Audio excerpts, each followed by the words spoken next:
Valérie Lecomte. Hugues Brissot.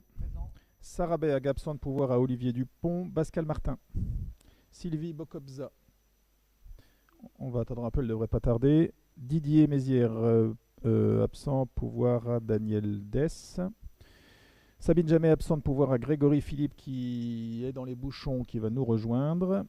Christophe Vandeneked, absent, pouvoir à Michel Fraioli. Dominique Nocture. Daniel Dess, présent. Michel Fraioli. Roger Hadot. Grace Ribeiro, absent de pouvoir à Valérie Lecomte. Sylvain Benayoun. Karine Gauthier-Jeannot, on n'a pas d'infos, on va attendre un petit peu pour... Elle viendra pas. Tu en as déjà un, toi?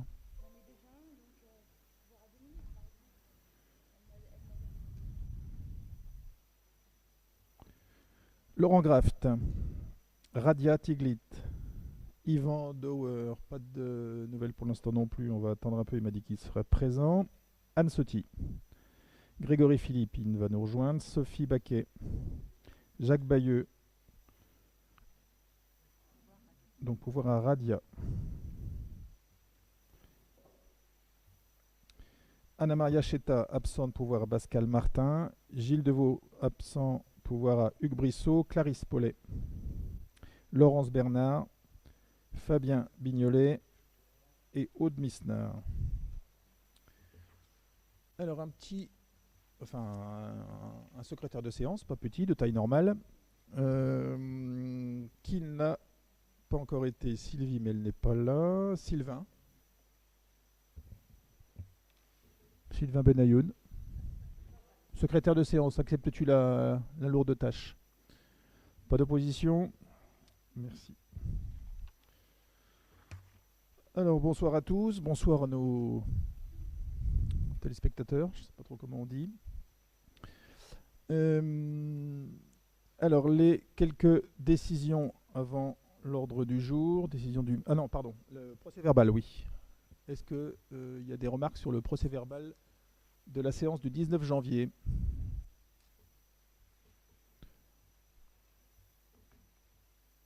Alors présence de Yvan Dauer qui arrive 20h03 avec Sylvie. Pas de remarques sur le procès verbal? Je porte aux voix. Tout le monde approuve, merci. Allez, décision. Décision numéro 1 du 10 janvier. Choix du séjour d'hiver 2023 pour les élémentaires et pour les jeunes Viermois, âgés de 6 à 15 ans pour la période du 26 février au 4 mars. Le prix du séjour est de 860,40 € par enfant. La commune prendra en charge 40% du prix, soit 344,16 € et le reste à charge pour les familles viermoises sera de 516,24 €, soit 60% du prix par enfant. Le tarif pour les familles des communes extérieures sera de 860,40 €. Le montant total du séjour s'élève à 21 510 €, donc 14 970 € pour l'hébergement, les activités et les frais divers, 5 000 € pour le transport et 1 540 € qui représentent le coût de l'équipe encadrante. Décision numéro 2 du 16 janvier, signature d'une convention entre la mairie et une psychologue libérale conformément à la nécessité réglementaire pour le multi-accueil de s'assurer le concours d'une équipe pluridisciplinaire composée de professionnels qualifiés, notamment dans le domaine de la psychologie. Le prix de prestation est arrêté à 75 € de l'heure, charges comprises pour un total de 6 heures annuelles. Décision numéro 3 du 16 janvier, signature d'une convention de mise à disposition de chalets aux exposants des hivernales. Les chalets mis à disposition ont une taille de 8 mètres carrés pour un prix de 250 € pour les extérieurs et gratuit pour les Viermois. Décision numéro 4 du 16 janvier, signature d'une convention relative à la participation de 2 bénévoles de la Croix-Rouge française aux hivernales pour un montant de 1 883 €. Et enfin, décision numéro 5 du 10 janvier 2023, signature du contrat de bail précaire à usage commercial du local situé au 56 rue de Paris à Viarmes avec la société Design Bois et Acier pour une durée de 24 jours du 1er février au 24 février pour un montant de 814 €. Voilà pour les décisions. Le premier point de l'ordre du jour, c'est comme chaque année le rapport d'orientation budgétaire que vous avez en annexe. C'est un exercice obligatoire depuis un certain nombre d'années qui consiste à avoir un échange sur comme son nom l'indique, les orientations budgétaires. Nous ne sommes pas au vote du budget qui sera voté le 30 mars. Donc cet exercice se veut avant tout normalement un échange, donc n'hésitez pas à m'interrompre pour quelle que soit la question que vous ayez à poser. On essaye de ne pas trop se saouler de chiffres, hein, mais c'est quand même un exercice budgétaire, parce que c'est un rapport d'orientation budgétaire, donc il y a quand même un certain nombre de chiffres. Alors, pour débuter, quelles sont les principales dispositions de la loi de finances 2023 qui vont probablement nous impacter?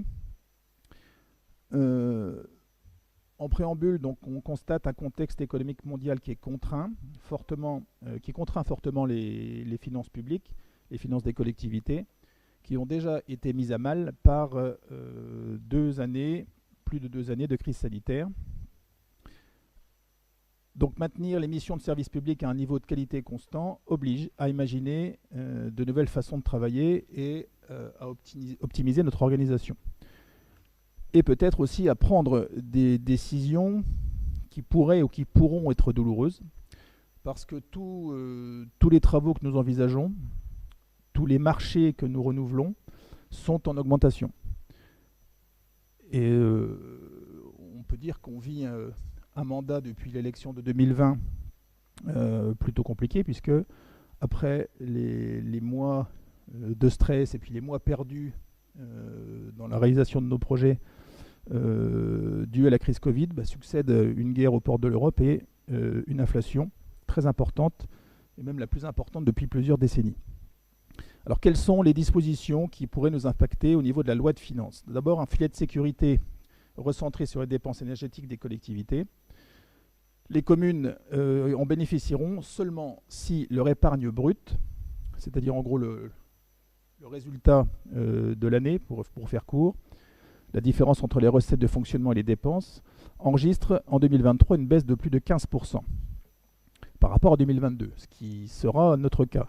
Toutefois, seules les collectivités ou les groupements les moins favorisés, ceux qui ont un potentiel fiscal ou financier inférieur au double de la moyenne du même groupe démographique des collectivités auxquelles elles appartiennent, pour nous c'est de 5 000 à 10 000, pourront percevoir une aide. Donc le premier critère, on l'atteindra, on constate une chute de notre résultat de plus de 15% de notre épargne brute, mais on ne remplira pas la deuxième condition relative à notre potentiel fiscal. La péréquation verticale, les dotations de l'État progressent en 2023 à un rythme équivalent à celui pratiqué au cours du quinquennat précédent. Les DSU et DSR, dotations de solidarité urbaine et les dotations de solidarité rurale, augmentent chacune au niveau national de 90 millions d'euros, mais nous n'avons pas les chiffres officiels de ce que nous percevrons, et par mesure de prudence, le budget de la collectivité sera proposé, construit à l'identique des prévisions budgétaires 2022. Au niveau de la DGF, dotation globale de fonctionnement, elle est fixée cette année au niveau national à 26,9 milliards d'euros, soit plus de 335 millions d'euros d'augmentation par rapport à 2022.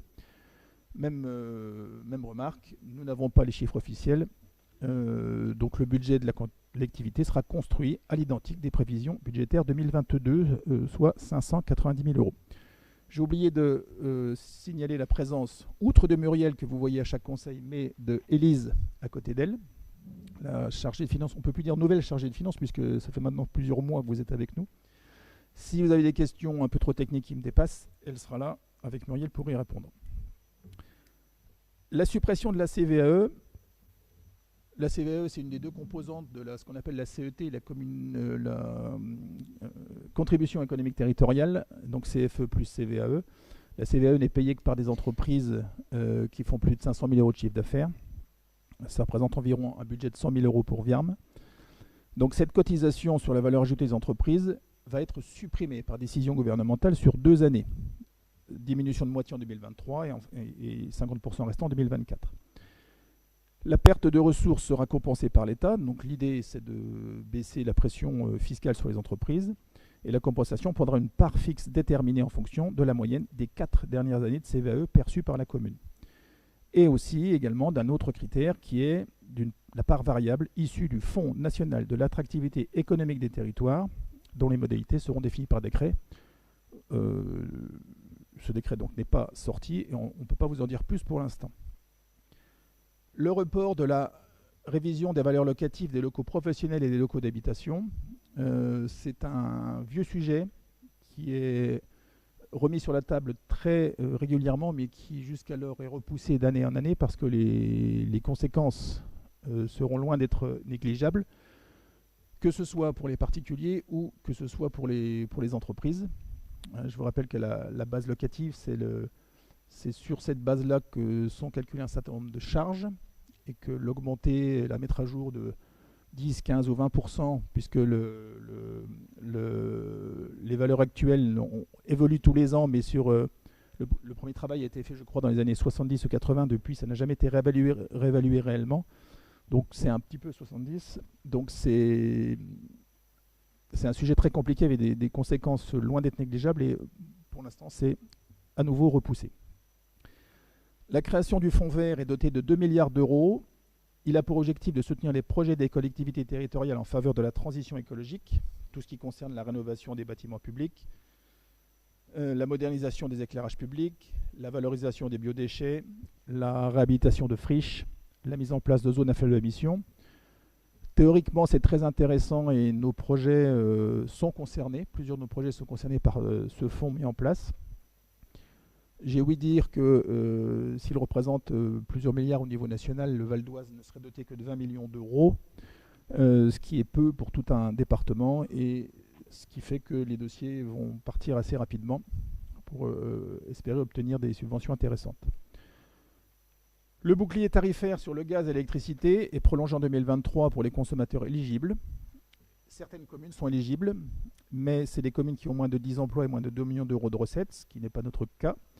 Et ce bouclier protégera les collectivités et plafonnera la hausse du prix du gaz et de l'électricité à hauteur de 15%, ce qui n'est déjà pas négligeable pour un particulier. Et les collectivités qui ne bénéficient pas de ce bouclier pourront bénéficier du dispositif de l'amortisseur électricité. On en a un peu déjà parlé. Nous ne sommes pas éligibles non plus. Donc nous nous trouvons dans un contexte d'augmentation de toutes nos dépenses de fonctionnement. Outre les énergies, on en a déjà abondamment parlé. La masse salariale de la commune, la rémunération des agents augmente d'environ 4% par une décision de l'État. Les nombreux travaux prévus ou en passe de l'être subissent eux aussi une forte augmentation et ça nous est confirmé par les cabinets d'études qui nous accompagnent. C'est pas tous les projets connaissent une flambée de leurs dépenses, essentiellement du fait de la rareté des matières premières et du coût des matières premières. Cette flambée, elle est due à la fois à probablement une forte reprise des activités économiques. Tous les projets qui ont été arrêtés pendant la crise sanitaire sont tous revenus, si je peux dire, sur le marché en même temps, plus la flambée énergétique due en partie à l'événement russo-ukrainien, et le ralentissement aussi de la Chine, qui est l'usine du monde et qui, pendant 2 ans et récemment encore, a été totalement fermée, donc pas de production de ces usines, donc rareté d'un certain nombre de matières premières et flambée des coûts. Est-ce que vous avez des questions sur tout ça? Rien de particulier. Les résultats provisoires 2022. Vous avez donc un tableau qui vous retrace 4 exercices. La première ligne montre le résultat global de nos activités en fonctionnement. Vous notez une baisse non négligeable, puisque en 2019, nous avions 2 261 618 euros de recettes de fonctionnement, enfin de résultats de fonctionnement, donc la différence entre nos recettes et nos dépenses. Puis 1,7 million en 2020, puis 1 258 000 en 2021 et 968 815 cette année. Pour ce qui est de la section d'investissement, nous étions en déficit d'investissement sur chaque exercice pour les années précédentes. Et cette année, nous sommes en excédent de 1 318 321 qui s'explique par l'emprunt de 1,4 million qui a été contracté en août ou septembre 2022. Des restes à réaliser en investissement faibles à 265 696 euros. Et nous avons donc n'avons pas de besoin d'investissement, de financement particulier en section d'investissement puisque nous avons un excédent de cette ligne-là de 1 052 625,13. Le résultat est donc en deçà du million que nous avions habituellement. Nous avons déjà, il y a quelques années, eu un résultat en dessous du million. C'est assez rare. C'est pas bon signe. Le résultat de l'année finalement est assez élevé, mais il s'explique justement par cette ligne en investissement qui est très bénéficiaire due à l'emprunt qui a été réalisé. Ceci dit, la ligne la plus importante, c'est la ligne du résultat de fonctionnement, qui est donc en dessous du million. En clair, ça signifie que nos dépenses augmentent plus vite que les ressources que nous dégageons. Nos ressources, je vous rappelle, ce sont les impôts, c'est les dotations qui nous viennent du gouvernement, les subventions pour l'investissement et les recettes des services. Et nous verrons que les dépenses augmentent à nouveau cette année, du fait notamment, et ça c'est difficile d'y échapper, de l'augmentation des coûts énergétiques et des répercussions, comme je vous l'ai évoqué il y a quelques instants, sur l'ensemble de nos achats. Les orientations budgétaires. Là, ces chiffres-là, la zone grisée, ça représente les exercices réalisés précédemment. Ça, c'est des chiffres définitifs. Élise vous a bien précisé que c'était les colonnes blanches sur la droite, ce sont des perspectives 2023. Ces chiffres sont encore amenés à bouger en partie, du fait des derniers arbitrages budgétaires qui sont toujours possibles. La ligne 70, le produit des services, c'est les recettes provenant des services rendus par la commune à sa population. La restauration scolaire, l'accueil de loisirs, la garderie périscolaire, le multi-accueil, l'école de musique, l'animation senior.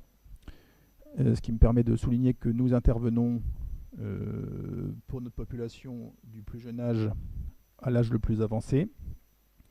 Le montant prévisionnel est estimé à 779 000 euros de recettes, soit 38 000 euros de plus par rapport à 2022. Quels sont les facteurs qui font évoluer ce résultat? L'inscription d'une recette liée à l'occupation de la voirie que nous avons votée en courant 2022, c'est les entreprises qui viennent faire des travaux, qui occupent la voirie ou qui posent des bennes, sont maintenant soumises à un droit de voirie, 8 000 euros. Hausse de la facturation aux communes signataires de la convention dans le cadre de la création de la police municipale. De nouvelles communes ont rejoint la pluricommunale, plus 56 000 euros cette année par rapport à 2022. Au total, la contribution des communes s'élèvera aux alentours de 150 000 euros au minimum en 2023. C'est un chiffre qui se veut prudent du fait des difficultés de recrutement sur ces postes de police communale. Suppression des recettes, de certaines recettes, puisque le terrain où se situe l'antenne SFR a été vendu l'an dernier. La recette était de 12 000 euros par an. Et suppression des recettes liées à la fin de la mise à disposition de la balayeuse à la commune d'Asnières-sur-Oise pour 9 000 euros. Je vous l'évoquais tout à l'heure, tous les nouveaux marchés que nous passons subissent une augmentation. Ça a été le cas pour le marché de la restauration scolaire, que l'on renouvelle chaque année. L'augmentation du coût du repas va s'avérer incontournable pour absorber cette augmentation. Et à ce stade de la réflexion, l'évolution permettrait d'ajouter 15 000 euros en année pleine si on répercute le coût de l'augmentation sur la restauration scolaire. Pas d'intervention. La fiscalité. La commune n'envisage pas d'augmenter son taux de fiscalité directe pour 2023. Pour autant, le montant des contributions liées au foncier a été inscrit en tenant compte d'une revalorisation des bases fiscales à hauteur de 7%, plus 194 000 euros de recettes pour la commune. Nous n'augmentons pas le taux, mais les bases augmentant de 7%. Je vous rappelle qu'un impôt, c'est une base multipliée par un taux. Mécaniquement, les gens verront une augmentation du montant de leur taxe foncière. On n'allait pas remettre une couche en augmentant en plus le taux, même si, au vu de la situation, beaucoup de communes le font. Cette prévision à la hausse est atténuée par la diminution du montant de la CVAE évoquée, qui réduit de moitié en 2023.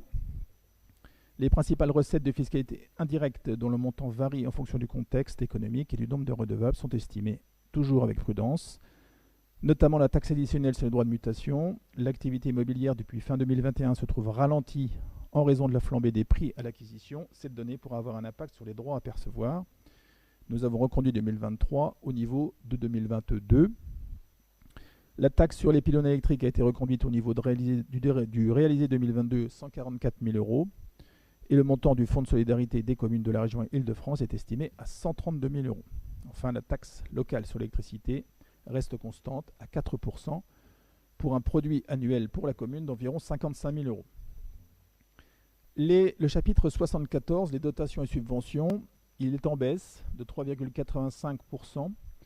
Les raisons, quelles sont les raisons? Le DGF, DSR et DNP sont reconduites par prudence à hauteur de 2022, en deçà des notifications, donc éventuellement une bonne surprise en cours d'année. Et le fonds de récupération de la TVA prévisionnel sur le fonctionnement représente 16,40% des dépenses de fonctionnement éligibles, qui est attendu en baisse de 19 000 euros cette année. Ça ne concerne pas toutes les dépenses de fonctionnement, l'entretien des bâtiments publics, certains travaux assez lourds sur des voiries sont éligibles. Ce n'est pas négligeable, hein, parce que sur un total de 300 000 euros TTC, quand on récupère 16,40%, on les prend. Et c'est une mesure qui est nouvelle, qui n'existait pas il y a quelques années. Hein. Jusqu'à présent, la TVA pouvait être récupérée uniquement sur les investissements. Et ça, c'est une nouveauté qui doit avoir 2-3 ans maintenant. Les subventions de fonctionnement proviennent des conventions et contrats que la commune a conclus, notamment avec la caisse d'allocation familiale, le conseil départemental, pour la convention avec le collège Blaise Pascal, et une subvention également pour le fonctionnement de l'école municipale de musique. Les autres recettes, les chapitres 75 et 013, les recettes de location de salle estimées à la moyenne avant Covid, à régime normal, soit environ 13 000 euros. Les revenus des immeubles représentent un produit annuel de 85 000 euros. Alors ça, c'est le chiffre de 2022, pas de 2023. Les loyers des commerces, le tiers-lieu, le 9 rue de Paris et le 56 rue de Paris ne sont pas pris en compte par prudence et pour éviter la hausse des dépenses pour créances irrécouvrables que les impayés de loyer pourraient engendrer. Et sur ces deux adresses, les impayés sont très importants. Les atténuations de charges sont en baisse de 5 000 euros et les recettes exceptionnelles de 52 000 euros. Voilà pour la construction sur nos recettes, donc toujours construites avec prudence. Pour ce qui est des dépenses, même tableau, tout ce qui est grisé du réalisé, du passé, et les perspectives 2023 sont sur la droite. Vous voyez les pourcentages d'évolution. Le chapitre 11, c'est tout ce qui comprend les dépenses courantes de chauffage, d'assurance, de location de copieurs, de carburant, de tout ça.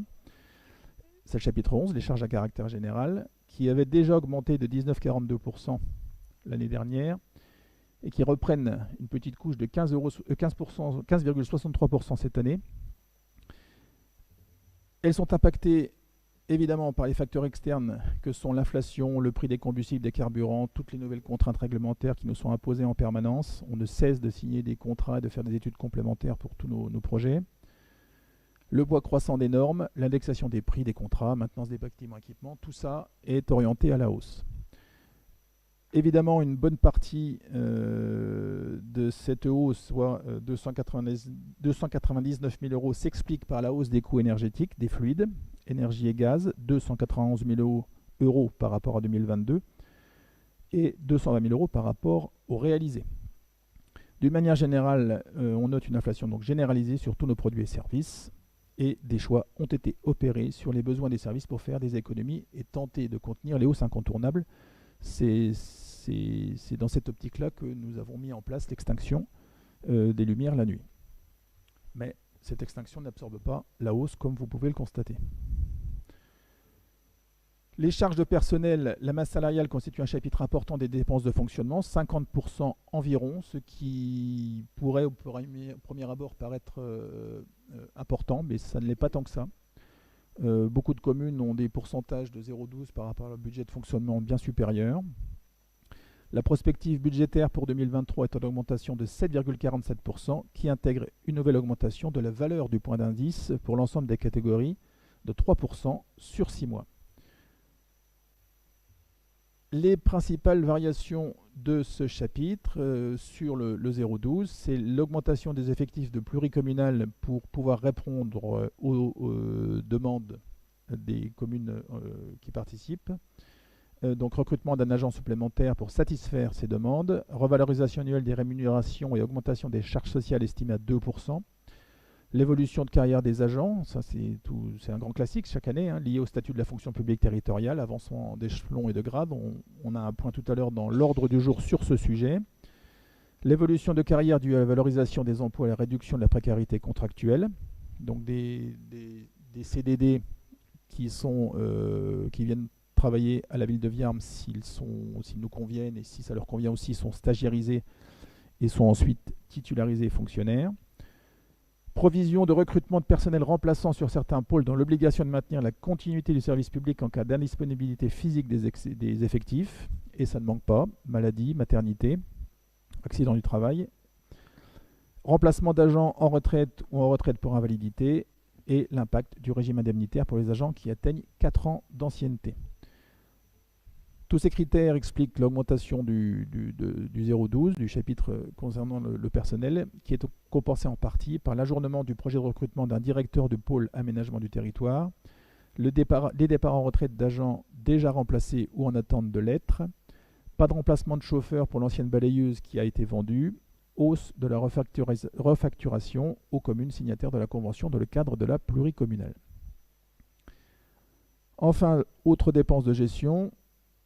Ce groupe représente l'ensemble les montants des indemnités allouées aux élus locaux, les contributions des différents organismes de regroupement, la participation au service incendie, subventions de fonctionnement à nos associations, en augmentation de 13% par rapport à 2022, qui s'explique par une provision qui nous est un peu imposée, mais que nous devons inscrire de 40 950 € pour créances irrécouvrables, et qui, ce chiffre important correspond donc aux impayés du 9 rue de Paris et du 56 rue de Paris, ce qui nous fera réfléchir sur notre façon de fonctionner et sur les locaux, en tout cas commerciaux, qui appartiennent à la commune, sur la qualité, la solidité financière du preneur. Même la réflexion se posera de savoir si c'est finalement une bonne chose d'être propriétaire de murs commerciaux. C'est beaucoup de travail pour les services et c'est des soucis de non-rentrée d'argent. Financement pour moitié du poste Petite Ville de demain. C'est le poste de Bénédicte de Cacré que vous avez déjà vu dans un conseil municipal, 18 000 €. D'une subvention au CCAS pour permettre l'équilibre du budget, plus 34 000 €. Depuis un certain nombre d'années, nous n'avions pas besoin de faire intervenir le budget principal pour l'équilibre du budget de du CCAS, du fait de la vente d'un pavillon qui avait été réintégré dans ce budget-là. C'est un budget qui est déficitaire. La vente du pavillon est maintenant absorbée et nous devons à nouveau venir en équilibre. 34 000 € cette année et une baisse des subventions au comité de 12 000 €. D'autre part, la ville a contracté en 2023 un nouvel emprunt afin de réaliser de futurs projets. Par conséquent, les charges financières sont également en augmentation et s'élèvent à 21 000 €.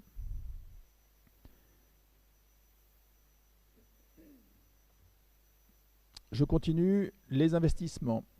La commune poursuit donc ses investissements pour garantir aux Viarmois un niveau de service et une qualité de ville à la hauteur de leurs besoins. L'ensemble des projets correspond à la mise en œuvre de l'objectif général du mandat d'allier la ruralité à laquelle nous tenons et à la modernité. Je rappelle que l'objectif principal de notre mandat est la modernisation de la ville qui a débuté, qui avance, beaucoup de projets arrivent à maturité, mais qui ont été fortement ralentis aussi, évidemment, par la crise sanitaire. L'amélioration de la qualité de vie des habitants, construction du gymnase et du dojo, nous en sommes maintenant à 6 809 000 € de TTC. Les travaux sont annoncés pour juin de cette année, pour un montant d'environ 2 400 000 € en 2023. Évidemment, en face de ces chiffres, il y a des subventions, on les évoquera tout à l'heure. Le réaménagement des abords de l'étang, le bien nommé théâtre de verdure, pour 1 300 000 €. Début des travaux attendus là en juin, on a vu tout à l'heure, pour peut-être 4 à 5 mois de travaux. Rénovation des voiries et trottoirs sur la rue Pierre et Marie Curie pour un montant de 742 000 euros. Et la République, 52 000 euros. Pourquoi une telle différence de prix alors que ce sont des rues peut-être de longueur équivalente? Pierre et Marie Curie, la ville supporte la totalité des travaux, moins une petite subvention du département. Alors que la rue de la République est une rue départementale qui nous est, qui nous est rétrocédée, merci, par le département et qui classiquement refait la voirie avant de nous la rétrocéder. Et on a demandé des petites choses qualitatives en plus qui ne sont pas pris en charge par le département, telles que toutes les anti-charretières seront en pavé, les trottoirs ne seront pas en ciment mais en bordure grès je ne sais pas trop où, mais c'est beaucoup plus joli et qualitatif, mais ça a un coût, c'est pas pris en charge par le département, c'est nous qui le supportons pour 52 000 euros. Rénovation des éclairages publics au niveau de la rue de la République, on nous a souvent remonté, et c'est vrai pour ceux qui l'empruntent même en voiture, que c'est une rue entre guillemets un coupe-gorge la nuit puisque on ne voit rien, il y a un éclairage tous les 150 mètres. C'est un vrai problème de sécurité pour les gens qui marchent, alors évidemment pas pour se faire détrousser, mais par rapport aux voitures qui passent. Donc là, on va remettre des lumières plus nombreuses et en LED bien sûr. Également, c'est demandé depuis longtemps, et c'est vrai qu'au niveau de la Mardelle et l'allée des Jardins, les réverbères sont d'un autre âge. Ça a souvent été reculé. Cette année, ils n'apparaîtront pas dans le budget, mais nous construisons un dossier de subvention, parce que ça peut être très bien subventionné, comme c'est du passage en LED. Et en fonction du résultat du dossier, on ira vers la rénovation de tous ces éclairages-là. Aménagement de la friche du 21 rue de Paris, 818 000 euros, 771 000 de travaux hors reste à réaliser et 47 000 euros de maîtrise d'œuvre. Nous avons une réunion toutes les semaines pour faire le point. Je vais voir avec l'entrepreneur si ça peut vous intéresser. J'aimerais bien que vous y veniez d'ailleurs pour voir l'ampleur des travaux, voir dans quel état c'est maintenant et le côté qualitatif que ça va avoir. Donc je vais organiser ça avec Accolade et tous ceux qui peuvent venir, franchement ça vaut le coup d'être vu, c'est vraiment des gros travaux. La sécurité, on améliore et on complète les équipements de la police avec un véhicule supplémentaire, puisque avec un agent supplémentaire il faudra au moins plusieurs équipages et il nous manque un véhicule. 2 étaient demandés, on limite l'évolution de la flotte à un seul véhicule. Qui ne sera pas à 25 000 euros, mais plutôt aux alentours de 40 000 euros, mais bien subventionné, je crois, à 50% ou par la région. Ça va être l'ordre de grandeur. 50% en tout. Remplacement des extincteurs de plus de 10 ans, une obligation légale, et remplacement de poteaux incendie, donc c'est ce qu'on appelle classiquement les bornes à incendie, pour 6 000 euros. Au niveau de l'enfance, de la jeunesse et de la petite enfance, le multi-accueil connaît de nombreuses fuites, de nombreux problèmes d'odeur, et les conditions de travail pour les agents et pour les petits qui le fréquentent sont quand même pas terribles. Et l'accueil de loisirs, pardon, oui, pas le multi-accueil, l'accueil de loisirs, la LSH à Maspoli. On a vendu un terrain qui jouxte, ou qui est en passe d'être vendu, qui jouxte la promesse est signée, donc c'est quelque chose qui avance bien. Et on s'est engagé près des agents à ce que le produit de cette vente vienne dans la rénovation, l'agrandissement de la LSH qui est plein quasiment à chaque vacances et qui souvent refuse la présence de jeunes. Et en contrepartie, bien sûr, on retirera le container qui nous coûte, je vous rappelle, 1 100 euros par mois, pas par an, par mois. Donc cette année, pour le coup, on ne met que 15 000 euros, ce sont des frais d'études. On ne fait pas les travaux cette année, mais on engage les frais, donc la réflexion. Des travaux d'agrandissement au niveau du restaurant scolaire, 642 000 euros, l'Arlésienne, 1 an ou 2 qu'on en parle. Je vous rappelle qu'on avait lancé le marché, qu'un certain nombre de lots ont été attribués, que le lot charpente et couverture n'avait pas trouvé preneur, qu'il a fallu qu'on en cherche un. Comme on l'a cherché, il était 80 000 ou 100 000 euros au-dessus de ce qui était prévu. Donc on a dit, pas question. Quand les lots ont été attribués, eh bien, les prix n'étaient pas les mêmes des matières premières. Donc fort à croire que si on leur demande maintenant de commencer les travaux, ils ne seront pas d'accord pour faire les travaux au prix qui avait été signé il y a un an, suite à l'inflation. Donc c'est un projet qui est compliqué. On réfléchit encore pour savoir si on relance un marché complet,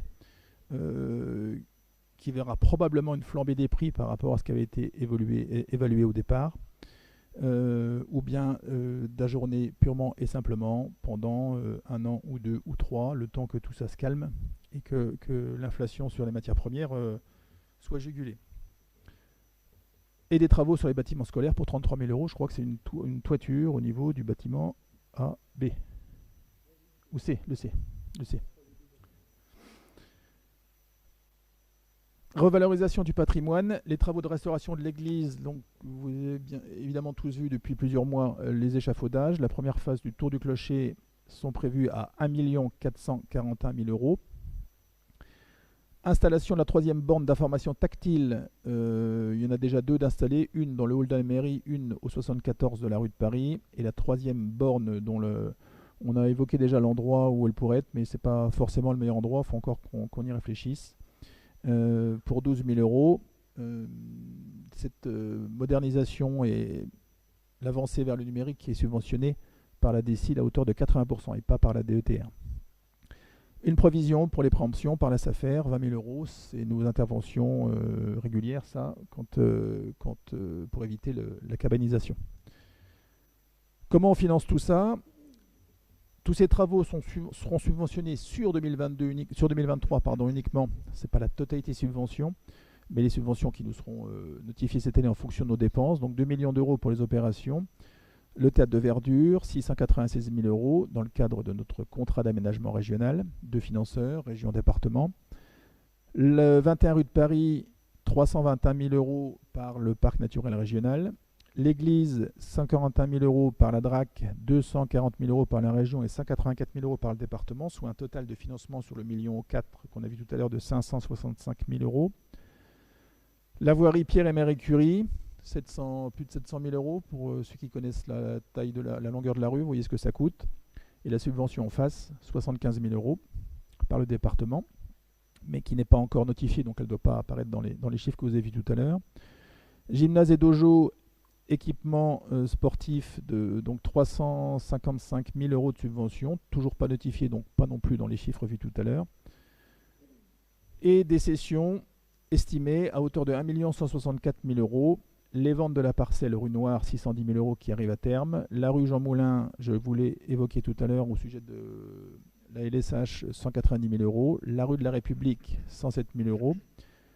La rue de la Garenne, 230 000 euros. Et une reprise de véhicules pour 27 000 euros. Autre financement, le fonds de compensation de la TVA, 400 000 euros. Évidemment, plus on investit une année, plus la TVA reversée l'année suivante est importante. Et la taxe d'aménagement, 40 000 euros. L'équilibre budgétaire de la section se fera d'une part par l'autofinancement dégagé en section de fonctionnement et viré en section d'investissement en recettes en fonction des décisions prises et par, à nouveau, un recours à l'emprunt. Parallèlement au budget 2023, il est nécessaire d'actualiser les montants des opérations votées en APCP qui évoluent avec le contexte économique et qui doivent prendre en compte la hausse des prix et les organisations de projets. Et les montants TTC que vous avez dans le tableau s'inscrivent comme suit. Pour le gymnase, sur la période 2022-2024, 4 919 000 euros actualisés à 4 783 euros. Le dojo, 1 186 000 euros actualisé à 2 026 000 euros. Et le clocher, la tour du clocher, 1,4 million actualisé à 1,5 million. Je continue. Au niveau de notre endettement, l'élément de l'encours de la dette au 31 décembre 2022 était de 173 869,70 euros à un taux fixe de 1,69% et il restait sur cet emprunt à courir une durée de remboursement de 5 années. L'élément de l'encours au 31 décembre 2022, donc en intégrant le nouvel emprunt, s'élève à 1 400 850 euros, à un taux fixe encore très raisonnable de 1,72%, qui est déjà très élevé pour ceux qui ont réussi à avoir des taux, par exemple, immobiliers à 0,9. Là, 1,72 et l'emprunt a été contracté sur 25 ans. Il reste donc 24,75 années. Cet emprunt a été contracté un petit peu trop tôt en nombre de mois, mais c'est volontaire. C'était en prévision d'une éventuelle flambée des taux et bien nous en a pris, puisque maintenant on est plutôt, Laurent, aux alentours de 4%, nous a annoncé la Caisse d'épargne. 4%. Ce qui pose question d'ailleurs sur l'emprunt à contracter cette année pour l'équilibre budgétaire, si on le contracte, où le taux sera nettement plus élevé. Quel est le ratio par habitant de notre dette intégrant le nouvel emprunt? Donc 1 574 divisé par le dernier chiffre officiel que nous ayons, 5 294 habitants, ce qui nous fait un ratio d'endettement de 297 euros. Alors c'est pas le dernier, ça c'est l'officiel, puisque le dernier recensement nous a amené à 5 507, vous m'avez dit tout à l'heure, 5 507 habitants en janvier 2023, 2022. Non officiel, donc c'est encore théorique, mais on l'utilisera à partir de l'année prochaine, ce chiffre-là peut-être. Le ratio donc réel est plutôt aux alentours de 286 euros par habitant, qui est nettement inférieur à la moyenne des villes de notre dimension, puisque celle-ci affiche plutôt 796 euros par habitant en 2021. Donc nous sommes encore, malgré l'emprunt contracté en 2022, une ville peu endettée. Ça va monter dans les 2-3 ans qui viennent. C'est obligatoire, puisque on investit beaucoup dans la ville et on ne peut pas se permettre de l'autofinancer. En 2023, nous contracterons donc un nouveau prêt pour financer le programme d'investissement. Et il sera nécessaire de porter au budget primitif les dépenses obligatoires liées à cet emprunt, notamment le remboursement du capital et les intérêts de la dette. La capacité d'autofinancement, ça montre un peu la capacité pour une commune de financer ses investissements. D'aucuns m'ont dit dans l'année passée que, puisque une commune dégageait du fonctionnement, finalement ce n'était pas son rôle de faire entre guillemets du bénéfice. Avec son fonctionnement, donc la vente de ses produits par rapport à ses charges, sauf que ce résultat de fonctionnement, je vous l'ai évoqué tout à l'heure au début de mon propos, vient financer nos investissements. Et la capacité au financement représente donc notre pouvoir pour financer, notre capacité à financer tous nos investissements à venir. Elle représente l'excédent résultant du fonctionnement utilisable pour financer les opérations d'investissement, telles que le remboursement de la dette, les dépenses d'équipement. Elle est calculée par différence entre les produits de fonctionnement réels et les charges réelles de fonctionnement. Pour obtenir la capacité d'autofinancement net, le remboursement du capital des emprunts est déduit de la brute. Vous voyez sur 4 exercices l'évolution des recettes réelles de fonctionnement. 6,4, 6,2, 6,4 et 6,9.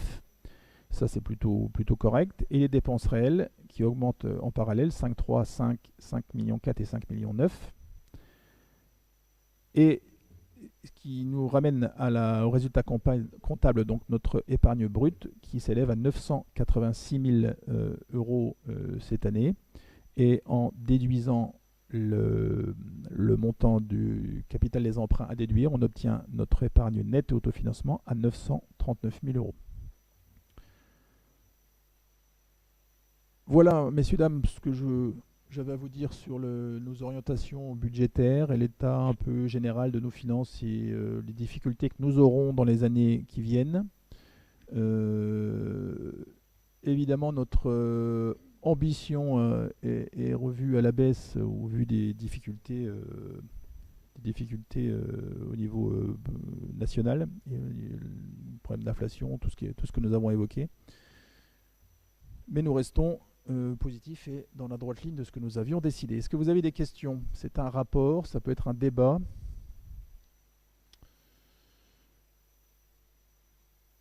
Pas d'intervention. Alors, je ne sais plus ce que vous m'avez dit. Il y a un vote ou pas, Muriel? Alors, Voilà. Donc, vous ne votez pas pour ou contre, mais vous votez en disant que oui, le rapport s'est tenu et qu'on a eu un débat, petit débat, mais qui peut s'animer si vous le souhaitez. Merci à tous. Bah, je soumets au vote, oui. Bah, c'est pas ce que j'ai fait, Muriel. Non, j'ai pas fait. Donc je soumets au vote qui, pas approuve, mais reconnaît le rapport que a bien eu lieu du rapport d'orientation budgétaire. Pas d'opposition. Merci à toutes et tous. Le point suivant de l'ordre du jour, je passe la parole pour un sujet très intéressant. Hugues Brissot. Alors, il s'agit de la déclaration d'abandon manifeste donc du 1 rue de la Gare. Donc, je vais devoir tout vous lire ce qui est mis dans la note, même si vous êtes un petit peu déjà au courant, mais on va y aller, on va faire un petit rappel. Donc, le bien cadastré section AE 78 situé au 1 rue de la Gare a fait l'objet de 2 arrêtés de péril, le 15 mai 2013 et le 8 février 2022, non suivis d'effet. Les arrêtés et leurs annexes vous sont transmis avec la convocation à la séance du 2 mars 2023. Au regard de l'état de la construction, des problèmes structurels qu'elle rencontre et de l'absence de réalisation des travaux prescrits par ces arrêtés, il avait été décidé de procéder à l'acquisition de ce bien pour remédier à l'ensemble des difficultés que soulève la construction actuelle et pour réhabiliter la construction existante. Mais aucune solution amiable n'a été trouvée avec les ayants droit des propriétaires décédés de ce bien dont la succession est en cours. Des problèmes liés à la dite succession n'ont fait que retarder cette éventuelle acquisition. Face aux biens en état d'abandon, les communes disposent de la procédure de déclaration de parcelles en état d'abandon. À la différence des immeubles menaçants ruine, cette procédure ne peut être utilisée que lorsque aucune menace imminente ou à moyen terme n'est prévisible. Le régime des biens en état d'abandon manifeste est une procédure prévue aux articles L. Oh là, pardon. Non, mais c'est. Je suis passé trop tard. Informatique, c'est bien, mais bon. Non, c'est bon. Alors, prévu aux articles L 2243-1 et suivants du CCGT, permettant à la commune de déclarer en état d'abandon manifeste des immeubles, parties d'immeubles et terrains à l'abandon situés à l'intérieur du périmètre d'agglomération de la commune dans le but d'amener leurs propriétaires à faire cesser cet état. La commune ne pourra prendre possession du bien qu'après expropriation, à défaut de réaction de la part des propriétaires. Les dits biens pourront être expropriés, soit afin de procéder à la construction ou de la réhabilitation aux fins d'habitat, soit de tout objet d'intérêt collectif relevant d'une opération de restauration, de rénovation ou d'aménagement conformément à l'article L 2243-3 du CGCT. Monsieur le maire précise avoir dressé le 2 mai 2022 procès-verbal provisoire faisant état des éléments témoignant de l'état d'abandon manifeste de la parcelle cadastrée, donc section AE numéro 78, située au 1 rue de la Gare, et du bâtiment qui est édifié, ainsi que des travaux nécessaires et indispensables à la cessation de cet état d'abandon. Ce procès-verbal vous est transmis avec la convocation à la séance du Conseil donc d'aujourd'hui. Celui-ci a ainsi fait l'objet des mesures de publicité suivantes. Affichage en mairie et à l'entrée de la parcelle cadastrée pendant une durée de 3 mois à compter du 6 mai 2022. Publication dans la Gazette du Val d'Oise et Le Parisien. Publication sur le site de la commune le 6 mai 2022. Transmission au préfet du département le 3 mai 2022. Il a enfin été notifié par lettre commandée avec accusé de réception aux ayants droit des propriétaires décédés du bien précité, aux titulaires de droit réel et au notaire en charge de la succession de M. Guy Coulen et Mme Michel Coulen. Aucune suite n'a été donnée à ce courrier, dans le délai de 3 mois prévu à l'article L 2243-3 du CGCT. Le bien reste aujourd'hui non entretenu, il n'a pas été mis fin à son abandon. C'est ainsi que Monsieur le maire a constaté par procès-verbal définitif dressé le 3 octobre 2022 l'état d'abandon manifeste de l'immeuble situé 1 rue de la Gare et cadastré section AE numéro 78. Celui-ci a ainsi fait l'objet des mesures de publicité suivantes: affichage en mairie à l'entrée de la parcelle cadastrée à compter du 7 octobre 2022, publication sur le site de la commune le 7 octobre 2022, mise à disposition à l'accueil de la mairie dès le 7 octobre au jour et horaire d'ouverture, transmission au préfet du département le 5 octobre 2022. Ce procès-verbal a lui aussi été notifié par lettre commandée, avec accusé de réception, aux ayants droit des propriétaires décédés du bien précité, aux titulaires de droits réels et au notaire en charge de la succession de M. Guy et Mme Michel Coulen. Le dit procès-verbal vous est transmis avec la présente convocation. Conformément à l'article L. 2243-3 du CGCT, le maire saisit le conseil municipal qui décide s'il y a lieu de déclarer la parcelle en état d'abandon manifeste et d'en poursuivre l'expropriation au profit de la commune, d'un organisme y ayant vocation ou d'un concessionnaire d'une opération d'aménagement visée à l'article L. 300-4 du Code de l'urbanisme. Le cas échéant, l'expropriation des biens doit avoir pour but soit la construction ou la réhabilitation aux fins d'habitat, soit tout objet d'intérêt collectif relevant d'une opération de restauration, de rénovation ou d'aménagement. Dans le cas présent, l'acquisition de ce bien permettra non seulement de faire cesser l'état d'abandon de cet immeuble et de sécuriser le secteur, mais également de faire réhabiliter la construction existante par un tiers après lui avoir cédé. Il s'agirait par ailleurs de préserver non seulement la fontaine existante, ouvrage hydraulique, adossé au mur d'enceinte de ce bien, mais également la bâtisse, élément témoin de l'histoire architecturale de la collectivité. Monsieur le maire précise par ailleurs avoir saisi le service des domaines pour avoir une estimation de la valeur du bien. L'avis rendu le 26 janvier 2023 fait état d'un montant de 42 800 €.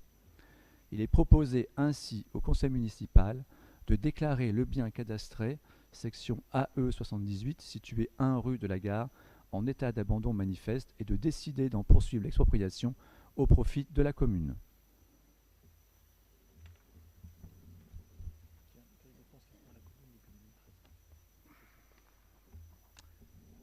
Alors, à titre indicatif, on peut vous donner ce qui a été déjà payé par la commune pour ce bien. Donc, on a un total de 19 803,40 €. Il y a la mise en sécurité, mais aussi les honoraires d'avocat, honoraires du notaire qu'on a dû faire l'avance parce que dans la succession Coulen, il n'y avait pas, je dirais, de liquidité. Donc voilà, donc tout ça, on a un total déjà, donc je vous le répète, de 19 803 € de dépenses engagées que nous comptons donc récupérer sur le produit de la vente.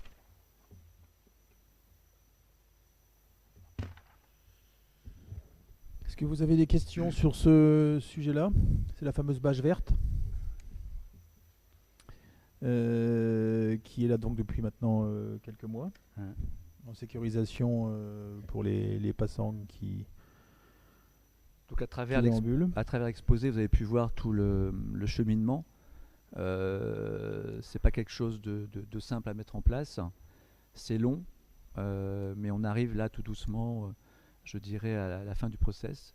Donc c'est pour ça que nous sommes obligés de remettre au conseil municipal de savoir si nous poursuivons bien dans ce sens l'expropriation, la vente et la récupération, je dirais, de l'argent que la commune a avancé. Sachant que depuis 2013, il y a... Quand est-ce que M. Coulen a été relogé? 3-4 ans peut-être. C'est Valérie qui c'est peut-être ça. Plus que ça. 2014. Donc ça fait 8 ans. Depuis le début de la procédure 2013, et évidemment encore pire depuis que M. Coulen a été relogé, personne de la famille, à ma connaissance, n'est venu. C'est nous qui les poursuivons, qui leur courons après. Il a fallu faire appel à des généalogistes pour retrouver les descendants qu'on avait perdus de vue. Ça a pris une durée folle. C'est un travail dingue par les services et par Hugues avec les avocats. C'est un bâtiment qui est quand même... qui construit la ville, quand même, là où il est placé. On le voit que lui quand on passe à gauche du square Albou. Donc, évidemment, l'objectif est, comme ça a été dit dans le point, de le réhabiliter. Donc, c'est ça, on vous demande la possibilité de poursuivre, sachant qu'on m'a glissé à l'oreille cet après-midi que ça pourrait se décompter pour fin 2023. Alors vraisemblablement, oui, c'est quelque chose qu'on peut compter pour la fin de l'année. Ouais. Voilà. Et à ce sujet, parce que tu as gentiment parlé de moi, mais je voudrais quand même remercier Madame Lejean, qui suit le dossier depuis le début et qui, grâce à elle, on a tout l'historique et que c'est fort, je dirais, important pour nous que d'avoir tout cet historique parce que c'est vrai que ça dure depuis tellement longtemps que heureusement qu'il y a des gens qui sont là depuis le début dans le dossier. Voilà. Elle m'a d'ailleurs précisé sur le petit mot tout à l'heure que le montant était sans le travail des agents, les 19 000 euros. C'est vrai que les heures et les centaines d'heures passées, enfin dizaines d'heures passées peut-être, ça a un coût tout ça. Je peux intervenir, Olivier? Mais tu peux. En fait, ce sont pas des personnes qui roulent sur l'or. Et est-ce qu'il a... Enfin, je sais qu'il y avait un problème au niveau de la succession, mais il n'y a pas eu de nouveau, Muriel, au niveau de cette succession. Oui, non, mais j'ai bien compris, j'ai bien entendu ce qui a été dit, mais est-ce que vraiment tout a été fait, puisqu'il y a des personnes qui sont sous tutelle dans cette famille, et est-ce que les tuteurs ont bien essayé avec vous d'arranger l'histoire ou... C'est pas une histoire, il n'y a pas d'histoire, c'est que il y a malheureusement aucun héritier qui s'est manifesté pour trouver une solution et faire face à ce qu'il devrait avoir à faire. C'est-à-dire qu'il laisse complètement, si on a fait cette procédure d'abandon, comme son nom l'indique, c'est vraiment, ils ont abandonné toute chose sur la succession. Hein. C'est pas faute de les avoir prévenus. Leur notaire n'arrive pas non plus à je dirais, à obtenir de leur part un démarrage de quoi que ce soit. Et on a quelques personnes qui ont renoncé déjà de la famille à la succession. Pas tous, c'est vrai, mais il y en a déjà certains qui ont renoncé. Dans le cas des renonciations, on est obligé de passer, je dirais, quand une personne renonce, il a des enfants, il faut que ses enfants lui-même renoncent. Donc c'est très compliqué. C'est pour ça qu'on a fait passer un généalogiste pour n'oublier personne. Donc le travail du généalogiste a été fait. Maintenant tout est terminé. Vous avez vu, ils reçoivent des lettres, ils sont informés, c'est publié. Je pense que là, aujourd'hui, malheureusement, le terme d'abandon manifeste, il n'est pas seulement que pour le bien. Je pense qu'il est pour l'ensemble de la succession où tout le monde ne fait plus rien, quoi. Donc voilà. Merci. Et puis c'est un juge qui décide, c'est pas nous. Donc évidemment, tout ça est très très très cadré et normé, d'où les mois et les années qui s'enchaînent. Eh ben vas-y, tu peux porter aux voix. Alors on va devoir voter. Donc qui est pour la poursuite, je dirais, du mécanisme d'abandon manifeste? Unanimité. Merci. Point suivant, parole à Daniel Dess pour l'adhésion des communes, l'adhésion des communes de Plailly et de Mortefontaine au SICTUB pour la compétence eau pluviale urbaine. Oui, les lois MAPTAM promulguées par le gouvernement en 2020 rattachent les eaux pluviales urbaines à l'assainissement. Certaines échéances concernant les communes adhérentes aux communautés d'agglomération, ce transfert de compétences devait être pris au début 2021. C'est ce qui a été fait pour les communes du SICTUB de la communauté d'agglomération de Roissy, c'est-à-dire Marly, Fos-Surveillé et Saint-Vitz. Et puis ensuite, il n'y a pas de date d'échéance pour le transfert de la compétence eau pluviale pour les communes adhérentes à des communautés de communes. D'où les autres communes du SICTUB, dont Yarm d'ailleurs. Par contre, les communes peuvent indépendamment transférer cette compétence par une délibération du conseil municipal de chacune des communes. C'est ce qui a été demandé pour les communes de Plailly et de Mortefontaine, qui ont délibéré en conseil municipal pour transférer cette compétence eau pluviale au SICTUB. Donc il faut que toutes les communes adhérentes au SICTUB valident ce transfert de compétences et cette intégration de compétences au SICTUB pour les deux communes de Plailly et de Mortefontaine. J'ajoute qu'une étude a été faite par le SICTUB pour proposer à l'ensemble des communes ce transfert de compétences, sachant qu'il transfert de compétences veut dire également, disons, transfert de financement pour assurer cette compétence. Donc aujourd'hui, on vote pour Plaidy-Mortefontaine. Je vous signale tout de suite qu'au prochain conseil municipal, il faudra voter aussi pour ce transfert de compétences pour la commune de Luzarches qui a demandé. La délibération est arrivée trop tard pour faire tout en même temps, mais le prochain conseil municipal, il faudra aussi délibérer par rapport à Luzarches. Voilà, c'est tout simple, c'est une formalité qu'on met aux voix. Est-ce qu'il y a des objections? Et des questions? Tout le monde est d'accord? Voilà. Ok, merci. Merci Daniel. Adhésion de la mairie de Viarmes au groupement de commandes, réfection de voirie. Rapporteur Roger Hadot.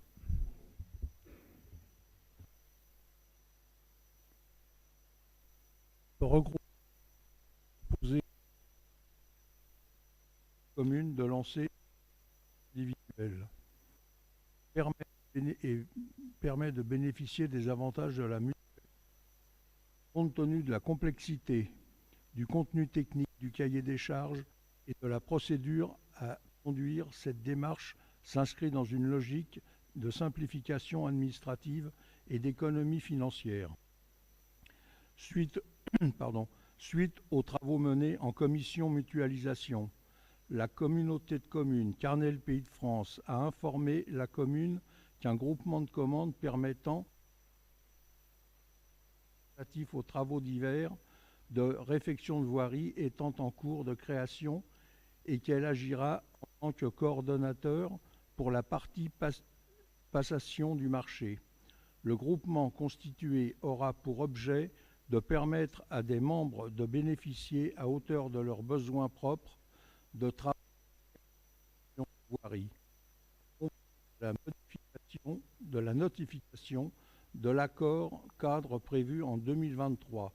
Jusqu'à son échéance, ce marché prendra la forme d'un accord cadre mono-attributaire et émission de bons de commande valables 12 mois à compter de sa notification, reconductible 3 fois sans pouvoir excéder 4 ans. L'actuel marché constitué en groupement de commandes lancé en 2019 ayant pour objet les travaux divers de réfection de voirie arrive à son terme le 6 juin 2023. Il est demandé au conseil municipal d'autoriser l'adhésion de la ville de Viarmes à un nouveau groupement de commandes de travaux divers de réfection de voirie.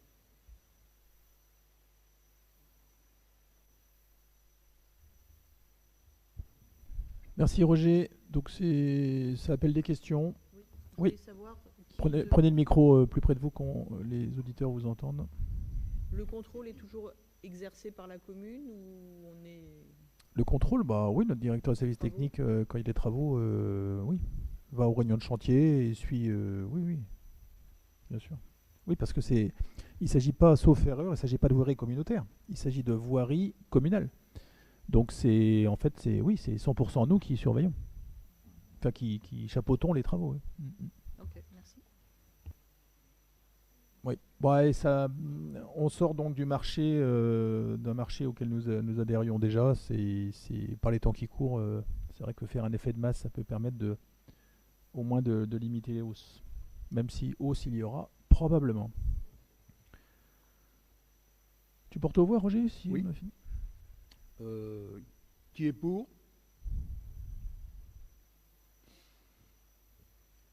Merci. Merci. Unanimité, j'ai pas fait attention, unanimité, merci. Point numéro 5, création de postes suite à avancement de grade. Depuis le 1er janvier 2021, suivant la mise en place des lignes directrices de gestion, il n'est plus nécessaire de présenter le tableau d'avancement de grade annuel à la commission administrative paritaire. Les lignes directrices de gestion permettent une évolution de carrière équitable entre les agents selon un ensemble de critères définis par l'autorité territoriale. Ces critères sont l'ancienneté, le niveau de poste et les missions ou tâches dévolues, la cohérence dans l'organigramme fonctionnel, la manière de servir et l'impact budgétaire. Le tableau d'avancement de grade est arbitré par Monsieur le maire avec les dates d'application. Certains avancements requièrent la création de postes qui n'existent pas au tableau des effectifs afin de pouvoir nommer l'agent dans ce nouveau grade. La création de postes étant du ressort du conseil municipal, il est donc demandé à l'Assemblée Moi aussi, c'est parti. De modifier le tableau des effectifs afin de permettre l'avancement de grade en transposant les postes selon l'évolution des agents comme suit. Alors, pour ceux qui ne sont pas initiés, c'est un petit peu compliqué, et y compris pour moi. Dans les cadres d'emploi, donc animateur, évolution animateur principal de deuxième classe à animateur principal de première classe pour un poste dans le service enfance-jeunesse. Cadre d'emploi ADSEM. Évolution d'ADSEM principal de deuxième classe à ADSEM principal de première classe pour un emploi enfance-jeunesse, toujours le service. Et adjoint technique, le cadre d'emploi adjoint technique. Évolution d'adjoint technique principal de deuxième classe à adjoint technique principal de première classe pour un poste en évolution, service intendance. Je porte aux voix directement, sauf si je vois un doigt qui se lève. Est-ce que tout le monde approuve ces évolutions de poste? Unanimité, merci à toutes et tous. L'ordre du jour est épuisé. Donc on en vient aux questions qui nous ont été posées par l'opposition, et puis après si les différents adjoints ont des interventions, des choses à préciser, ou même vous-même, mesdames et messieurs, n'hésitez pas. Alors, les questions qui m'ont été transmises au niveau de l'église et du clocher. Serait-il possible de récupérer les pierres sorties lors des travaux concernant la façade du clocher qui se déroule actuellement? Il serait intéressant de les utiliser en petits morceaux et de les offrir en remerciement, comme cela avait été fait en son temps avec le mur de Berlin. Même si la notoriété n'est pas la même, certains Viermois seront fiers de posséder un morceau de notre patrimoine. Je n'ai pas suivi ça d'assez près, mais oui, il y a bien des pierres qui sont donc récupérées, puisqu'ils en changent d'autres, ils mettent des gros blocs et ils les taillent sur place. J'ai vu comment ils font, c'est intéressant. Alors, je voulais passer aussi la parole à Grégory, sauf si tu as quelque chose à dire là-dessus, Roger. Parce que Grégory, j'ai vu passer quelque chose où il me disait qu'il y avait des choses prévues avec les écoles, m'a-t-il dit, mais j'en sais pas plus. Mais il n'est pas arrivé, il n'est pas là. Dominique, tu as quelque chose à dire là-dessus? C'est moi qui ai suggéré. À Grégory? Oui, aussi, parce qu'effectivement, mais pour l'instant, il n'y a qu'une seule grosse pierre qui a été sortie. Les autres sont vraiment des petits morceaux. Et comme on se creuse toujours la tête à savoir quoi faire comme cadeau, je trouvais que c'était une bonne idée, peut-être de la resculpter et de l'offrir en cadeau, faisant partie du comité de jumelage de Tubercury, pour les 25e anniversaires. Ça permettait d'allier un travail viermois plus un objet originaire de Viermois. Donc votre idée, c'est l'emmener à Tubercury au 25e anniversaire, mais je crois que tu as déjà prévu des choses. Mets ton micro. À l'année prochaine, d'accord. Peut-être l'offrir l'année prochaine, puisque l'année prochaine, ce sera 25e anniversaire à Vierme. Par contre, Grégory a, lui, une autre idée complémentaire à tout ça, c'est de faire travailler les enfants de l'école sur ces blocs, justement, les faire sculpter. Voilà. Mais ça, on n'a pas encore plus de précision de sa part. Mais c'est une bonne idée de les faire travailler là-dessus. Oui, moi, justement, j'ai vu les mails passer.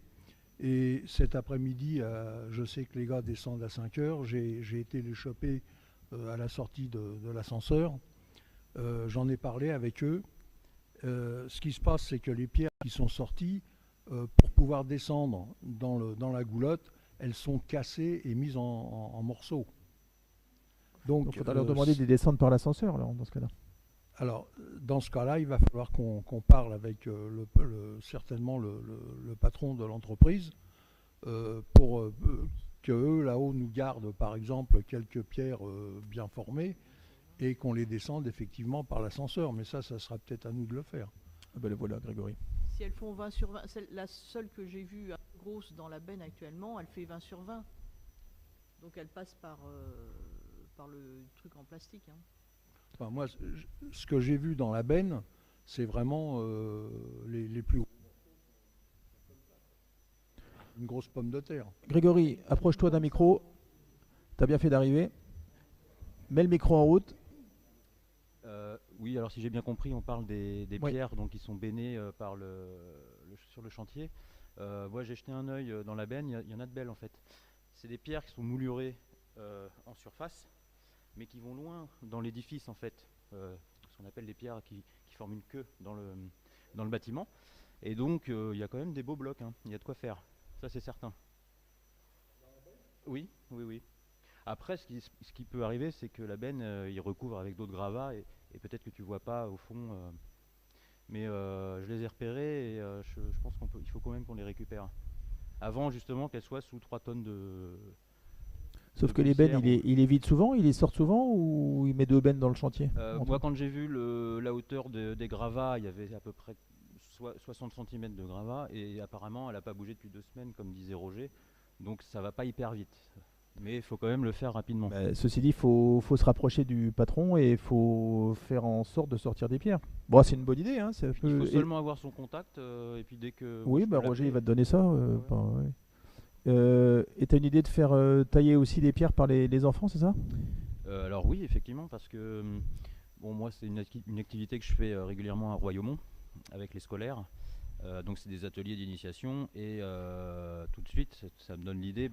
non seulement on a la pierre locale, elle vient de Viarmes, elle vient de notre église, donc de lui donner un sens en faisant participer les écoliers à la réalisation de petits bas-reliefs thématiques. Hein. Donc il y avait Morcotte, il y a Tubercurie, il y a la ville de Viarmes, on peut décliner. Hein. Ok. Et puis toi, tu vois pour le jumelage de Tubercurie avec Aude, c'est une bonne idée, hein. Laurence. Ça pourrait être aussi en remerciement pour certains bénévoles, pour des médailles du travail, pour des choses de ce type-là. Enfin, je veux dire, il y a plein de Viarmois qui seraient heureux d'avoir ce genre de cadeau.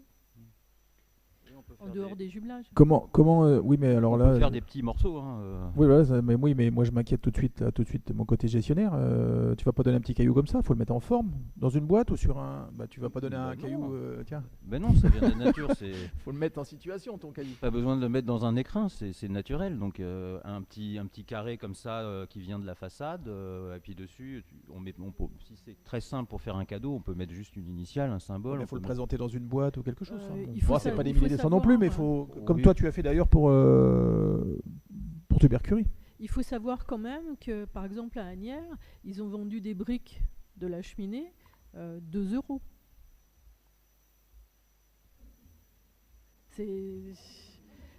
Et ça peut être quelque chose qu'on pourrait mettre à l'office du tourisme j'aurais su, j'aurais acheté une brique. ou au musée. Bon, en tout cas, c'est un sujet qui peut être intéressant. Qui est-ce qui prend ça en charge? Grégory, Roger, vous voyez ça pour récupérer des pierres et puis. Oui, on se met d'accord pour contacter les responsables du chantier déjà. Grégory.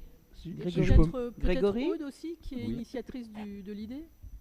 Comment? Je t'ai pas entendu, Laurence. Peut-être Aude aussi pourrait participer. Comme Mais Aude, elle va aux réunions de chantier, de toute façon, donc tout ça, mais sur ce suit ça de près.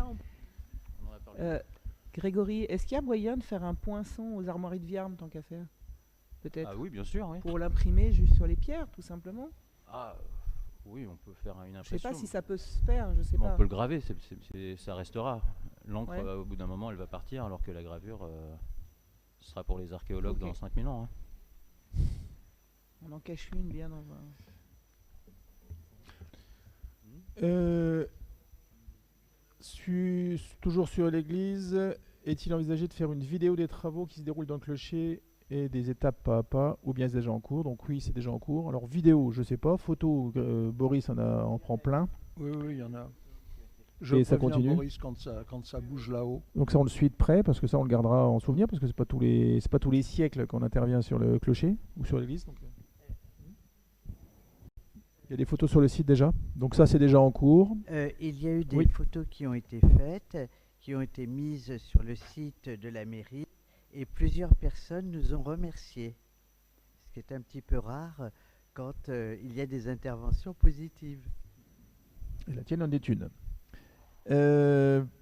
Toujours l'église. Pourquoi n'avez-vous pas fait appel à la Fondation du patrimoine pour obtenir des subventions pour les travaux du clocher? Pourquoi pas, c'est une bonne idée. Ça avait déjà été abordé et c'est toujours dans les tuyaux depuis 2020, je crois. On avait contacté par l'intermédiaire d'autres, c'était la sauvegarde du patrimoine, mais ça n'avait pas fonctionné parce que c'était pas éligible. Donc oui, pourquoi pas. Il faut savoir que c'est maintenant pour eux une priorité d'aider à financer les églises. Voilà.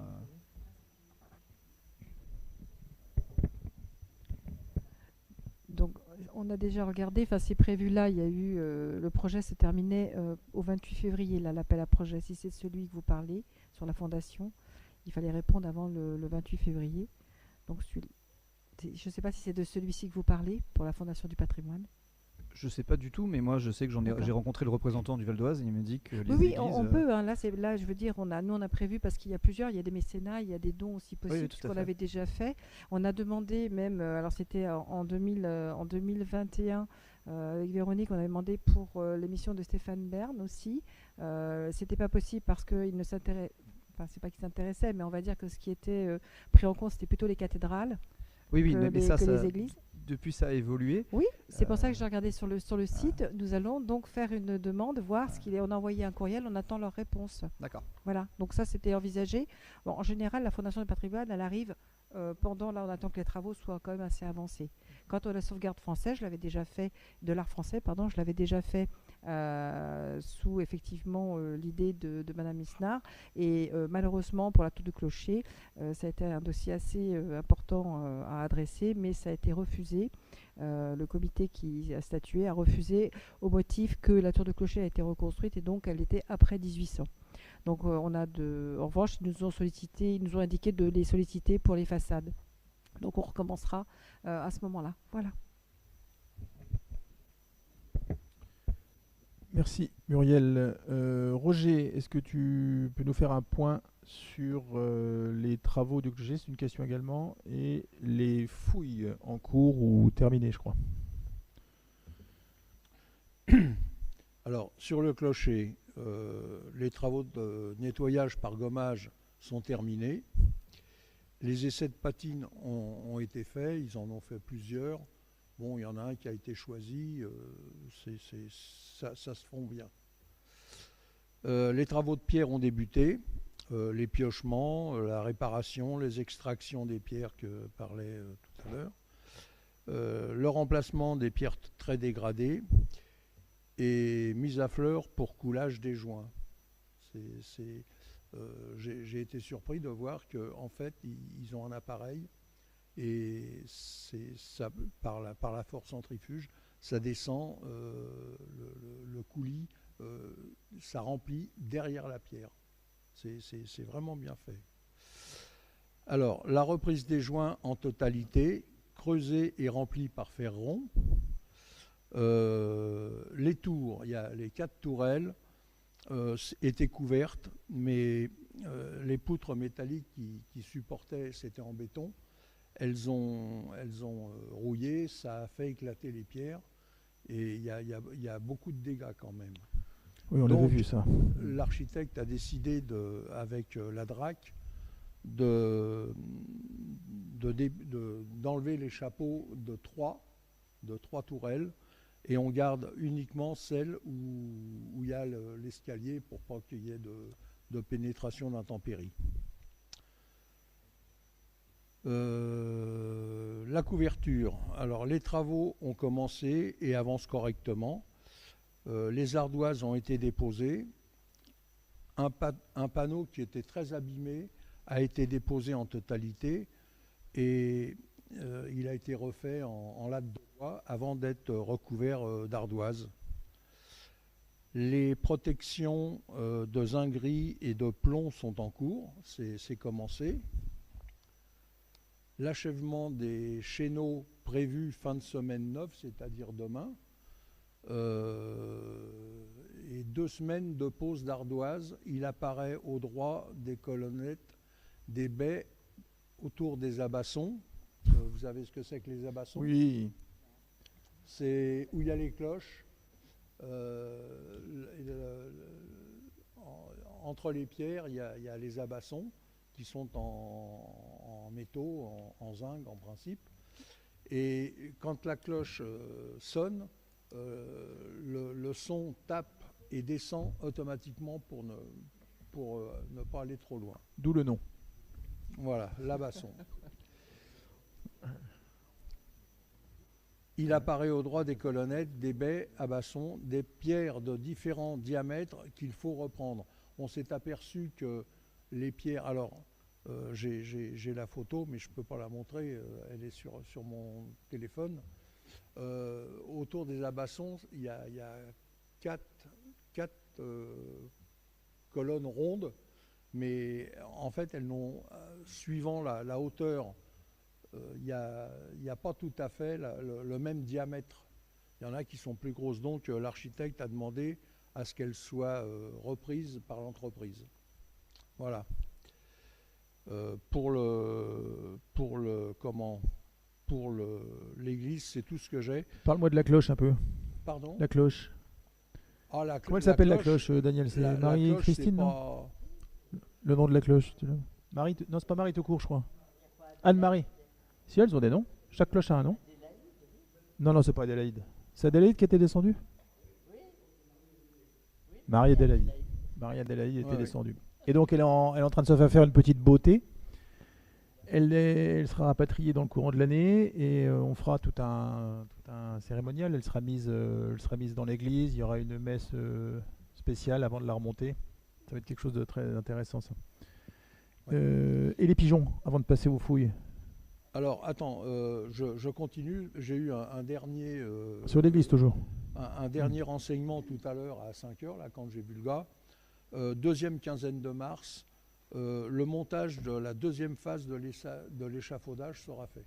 Donc sur l'extrémité, sur le haut de l'église. Cette fois-ci, on peut monter jusqu'en haut. Puisque c'est pas fini l'échafaudage. Les tables en plomb vont être faites et les zingues sont en bonne voie. Voilà. Ok. Les pigeons. Alors les pigeons. Les pigeons. On a vu une entreprise, Cap Pigeon. Je pourrais dire, c'est le même système, sauf que les cages sont plus grandes. Ça a l'air plus sérieux parce que nous, on avait affaire à une association, d'après ce que j'ai compris, et ils venaient pas. Ils déposaient les cages et puis ils partaient. Puis les cages étaient petites, c'était des cages qui faisaient 70-80 par 40 de haut. Là, c'est des cages qui font presque 1 mètre cube. Par contre, elles sont payantes. C'est 1 800 € par mois. Il faut compter minimum 2 mois. Comme tu m'as dit l'autre jour, il faudrait être certain oui, parce que s'il y a un pigeon dans sa cage, que c'est efficace. Ouais. Et j'en ai reparlé avec Jacques cet après-midi, parce que je voulais renvoyer, il nous demandait qu'est-ce qu'on pensait faire. Ah oui, mais... Et Jacques me dit, de toute façon, la semaine, c'est pas la peine, les gars travaillent, les pigeons, ils viennent pas. Et on ne peut pas les mettre plus bas. Les pigeons sont pas là. Les filets, donc il n'y aura pas d'accès. Alors c'est compliqué, c'est pas facile. Enfin, ils peuvent nous dire quand même leur pourcentage de réussite. Je pense qu'il n'y a pas des pigeons plus intelligents que d'autres. D'habitude, il en attrape des pigeons ou... Alors, j'ai eu l'occasion d'avoir un petit renseignement qui n'était pas prévu. On est monté bien sûr par l'ascenseur et c'est le chef d'équipe maçon qui nous conduit dans l'ascenseur. Et à un moment, on était là-haut et le gars de Cap Pigeon s'adresse au maçon et lui dit « Mais on se connaît, nous ?» Et le gars, il dit « Oui, on a fait un truc à je ne sais plus où, enfin bon, peu importe. Et il se retourne vers moi et il me sort, il dit « Voilà ». Il dit « Là, on a posé nos pièges et on a retiré en quelques temps au moins 500 pigeons. » Il me dit « Mais il y en avait beaucoup plus qu'à Viarme. » Bon. Et le gars, le maçon a confirmé. Alors, est-ce qu'ils étaient en mèche? Je ne sais pas, mais je ne pense pas. Pigeons dressés. Apparemment, ça bon, faut voir les dégâts qu'ils font déjà dans ce qui est déjà refait. Les pigeons, je rassure tout le monde. Déjà des dégâts. Je rassure tout le monde. Les pigeons, cette entreprise, elle est en rapport avec tout ce qui a un rapport avec les pigeons, que ce soit les pigeons voyageurs, que ce soit. Ils mettent même ils montent des pigeonniers. Alors, il m'a dit, il a reconnu que des pigeons qui étaient très malades, il les laissait pas souffrir. Voilà. Bon, c'est bien dit, Roger, c'est bien dit. C'est bien dit.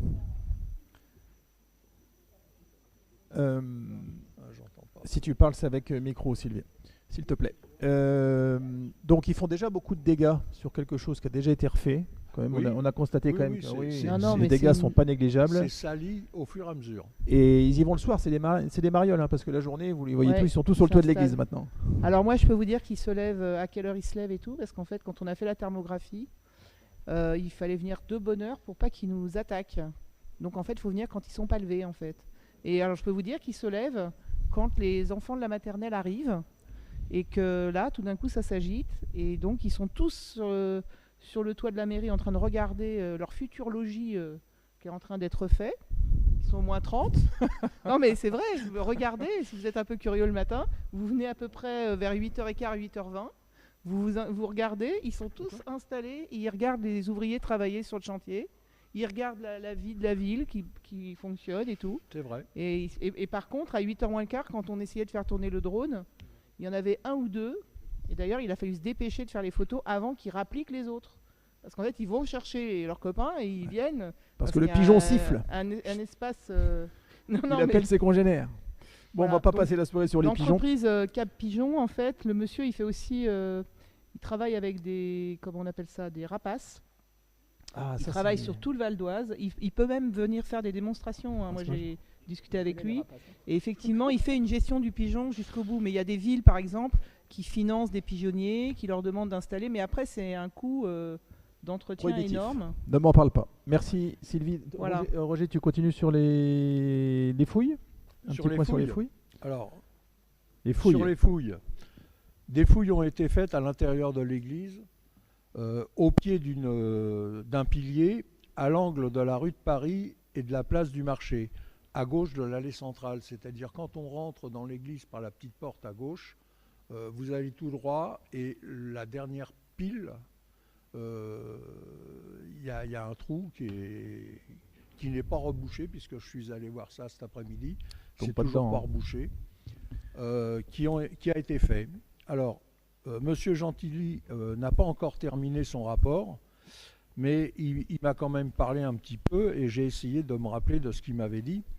Il m'a juste rapporté que la coupe avait été étudiée et a apporté des choses intéressantes. Mur de soutien de l'église du XIIe siècle. C'est-à-dire que dans l'alignement des piliers, dans la continuité, il y a un mur qui a l'air énorme, et c'est les fondations de l'église du XIIe siècle.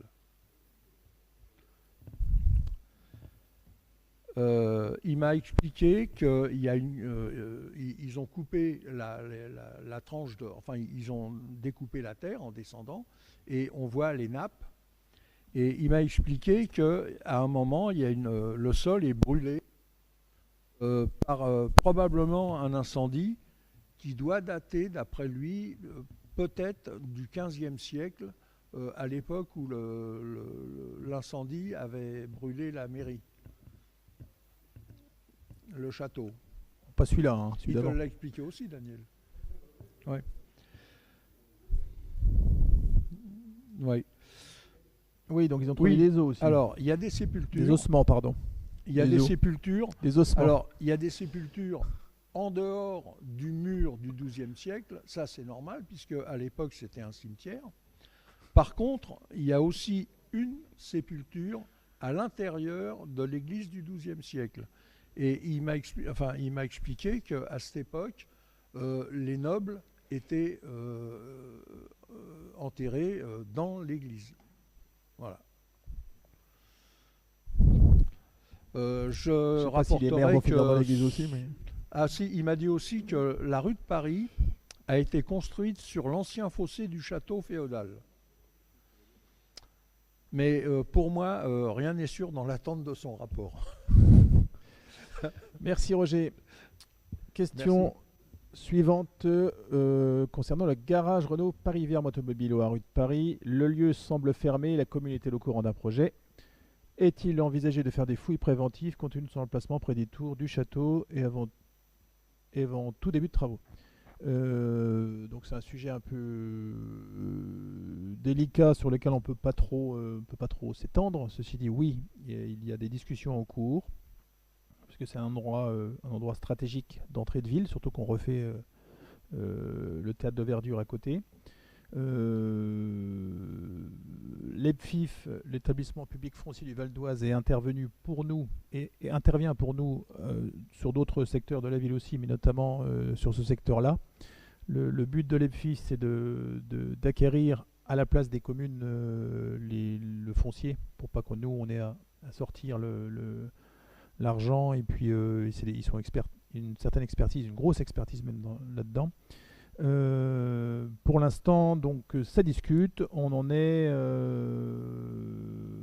a consulté des entreprises pour voir en fonction de ce que nous pourrions accepter comme permis de construire, c'est-à-dire limité dans le volume, un prix d'acquisition du terrain. Pour l'instant, on en est là. On ne peut pas vous en dire plus. C'est un projet qui date depuis, on en parle depuis au moins 5 ou 6 ans.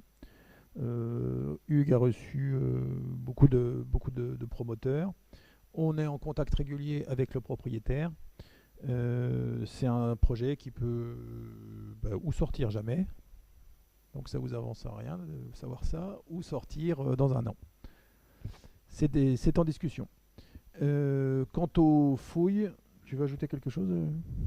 Attends, je termine puis je te laisse parler. Quant aux fouilles, les fouilles préventives, c'est pas nous qui décidons, elles nous seront imposées si besoin. Donc de toute façon, on n'aura pas le choix. L'idée de les faire maintenant ou de les prévoir assez vite, c'est que ça évite de perdre du temps par la suite, ça évite des surcoûts par la suite. On ne peut rien faire maintenant parce qu'on n'est pas propriétaire, qu'il n'y a pas de projet, qu'il n'y a pas rien de signé. C'est en discussion, donc c'est beaucoup trop tôt. Une autre question, pourquoi construire? Pourquoi construire? Eh ben, parce que le terrain coûte un certain prix, très cher. Et donc votre idée c'est quoi? C'est de déconstruire finalement et de faire un parc? Promoteur, peut-être que c'est... Mais par quoi on le remplace? Rien. Donc oui, on ne va pas laisser des gravats, on ne va pas laisser ça, donc faut le déconstruire. Oui. Donc c'est moi? C'est qui? Le prix du terrain qui est très élevé, qui est d'ailleurs la pierre d'achoppement qui fait qu'on n'avance pas jusqu'à maintenant, plus le coût de la déconstruction et de la dépollution, puisque c'est un garage automobile depuis je ne sais pas combien de temps, les anciens pourraient nous le dire, mais ils l'ont toujours connu, je pense. Il y avait une station-service, donc des cuves en dessous qui sont toujours présentes. On parle de plusieurs millions d'euros là, hein. Plus la réalisation d'un espace vert, on parle de sommes prohibitives. Je pense qu'il y a quelque chose à trouver entre ça et quelque chose d'extrêmement raisonnable qui se marie très bien avec l'environnement, c'est-à-dire pas du collectif à 12 mètres de haut, puisque dans l'environnement, il n'y a que du pavillon, avec des toits un petit peu accidentés partout. Donc voilà, comme nous on est exigeant sur ça et que théoriquement on pourrait construire beaucoup plus, pour l'instant voilà, ça discute. Tu voulais rajouter quelque chose, Hugues? Oui, juste que, comme on vous l'a rappelé, c'est-à-dire que pour l'instant on nous interpelle sur le sujet, mais nous ne sommes pas propriétaires. Il y a un propriétaire du foncier. On ne peut pas intervenir comme ça tant qu'il n'y a pas de projet. Le propriétaire du foncier est déjà effectivement venu nous voir avec certains projets qui nous paraissaient complètement irréalistes. C'est pas compliqué, hein. Aujourd'hui, compte tenu de la pression foncière, le vendeur, lui, ce qu'il veut, c'est vendre son terrain le plus cher possible.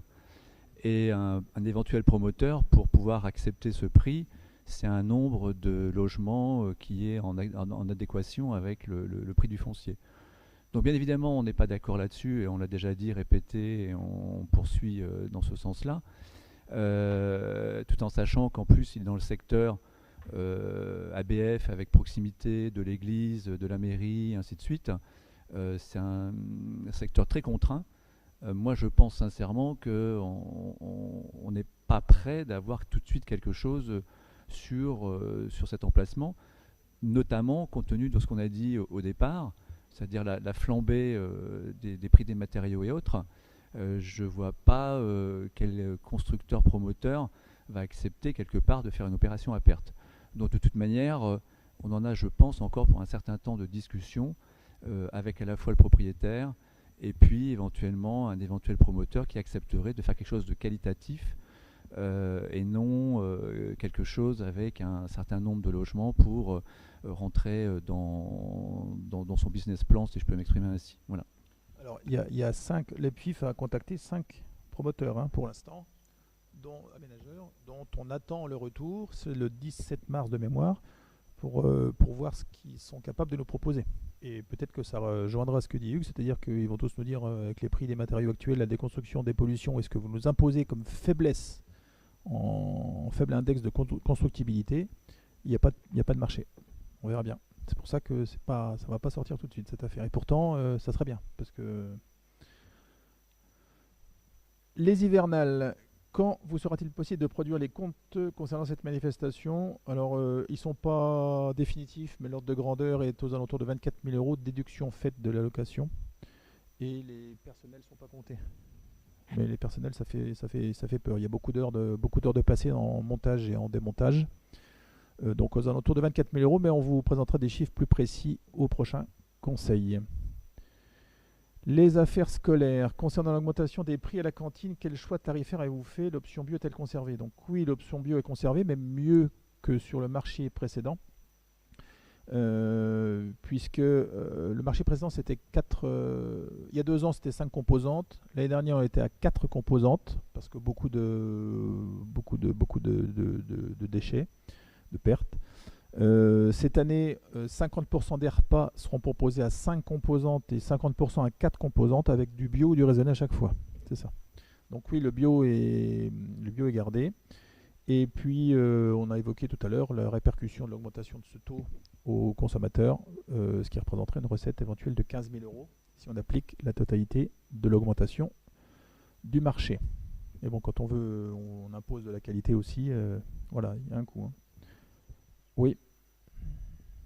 Non, mais on était en commission jeunesse pour parler de ça, et je voulais savoir quelle option vous aviez prise entre les 4 options qui étaient proposées par Madame Béag. Ah, c'est pas fait ça. Ah, c'est pas encore. C'est ça le sens de la question? Oui, c'est ça le sens de la question. Non. Et voilà, finalement, qu'est-ce que vous avez fait après les travaux de la commission? Alors, non, pas vu, Sarah n'est pas là ce soir. Elle est à Morcotte depuis quelques jours. Si elle nous regarde, je la salue. Donc, pas de retour là-dessus encore. D'accord. Mais en tout cas, sur la deuxième partie de la question, l'option bio, oui, elle est conservée. Viarme Terre de Jeu, notre commune a l'honneur d'être sélectionnée dans le cadre des JO comme étant terre de jeu, donc suite à notre demande, c'est nous qui avons fait la demande. Un nom pourra-t-il être envisagé pour couvrir cet événement? Donc il y a un nom officiel, Laurence, il y a un nom officiel pour terre de jeu qui est terre de jeu pour les Jeux Olympiques. Donc là-dessus, on peut pas changer. Qu'est-ce que tu veux dire par cet événement? Quel événement? La période? Ou la semaine qui vient de... Il va peut-être se passer quelque chose à Viarme avec les associations, ou je ne sais pas. Peut-être sur notre événement à nous, par rapport au jeu, puisqu'on fait partie de Terre de Jeu, on pourrait avoir un... À moins qu'il ne se passe rien, ça c'est autre chose. Il se passe si, la semaine de... tu en as parlé la dernière fois, il y a la semaine qui arrive là. La semaine... vas-y, je te laisse la parole. Pascal, vas-y. On pourrait avoir un titre spécifique à Viarme. Il ne s'agit pas de retoucher à Terre de Jeu. Alors, on ne peut pas communiquer sur un nom si on a un nom qui est terre de jeu, mais on peut peut-être mettre un nom en dessous, une baseline. J'ai cru comprendre qu'il y avait deux questions dans votre question. En fait, terre de jeu, c'est charté, c'est-à-dire c'est l'utilisation de l'expression terre de jeu 2024. Ça réutilise, et son utilisation, que ce soit le texte ou le logo lui-même, sont extrêmement protégés. Donc ça, on ne peut pas y toucher. Par contre, nous, ce qu'on a fait, je voulais vous en parler plus tard, mais je peux le présenter maintenant. Du 3 au 8 avril, la ville organise une semaine nationale, dans le cadre de la semaine nationale olympique et paralympique. Tu me dis si je me trompe, Sophie, parce que je vois que tu écoutes attentivement.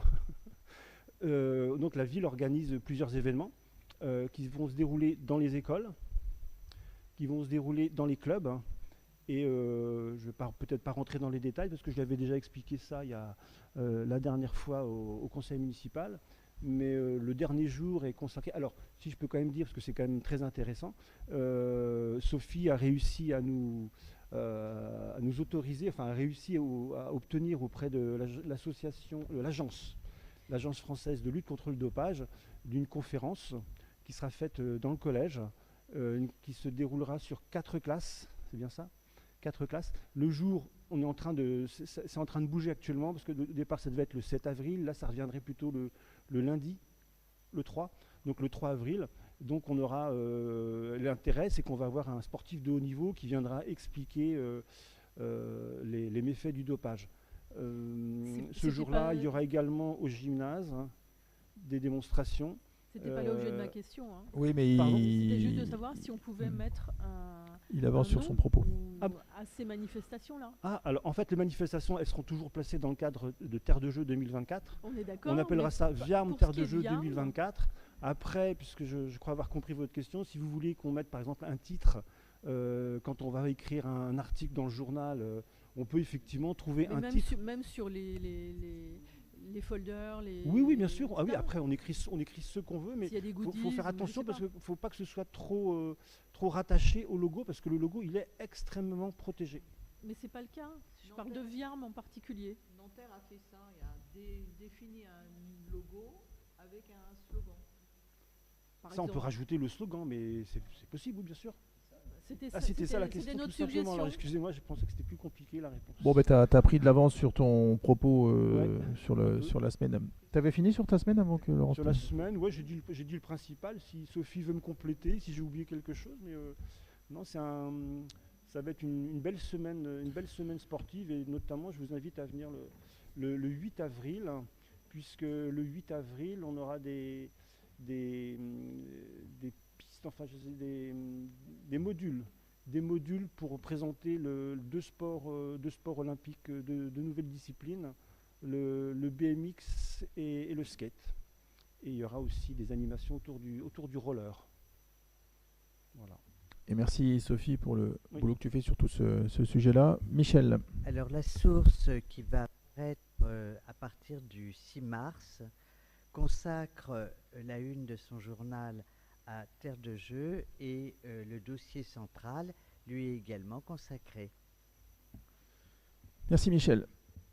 École municipale de musique, pourriez-vous nous informer du nombre de personnes qui ont fait la visite du parcours Olivier Messiaen dans le parc du Hôtre-Pourpre? Non, parce qu'il n'est pas encore ouvert au public et que donc il n'est pas fréquenté puisque l'accès libre n'est pas encore fait. L'électrification des portes, enfin d'une porte, celle qui donne sur le parking, va être faite cette année, c'est mis au budget. Et à partir de ce moment-là, on mettra les horaires d'ouverture et on pourra, donc électrification avec des horaires d'ouverture et de fermeture automatique. Et à partir de ce moment-là, on pourra le rendre au public et communiquer. Et là, on pourra avoir des statistiques, ce ne sera pas facile quand même parce qu'on n'a pas de compteur. Mais bon, pour l'instant, pas de chiffres.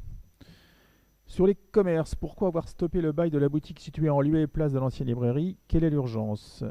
Et pour quel projet, quel type de travaux? Alors, si. Quelle est l'urgence? L'urgence, c'est que le propriétaire nous demande de libérer les lieux parce qu'ils ont des sondages à faire à l'intérieur de la boutique.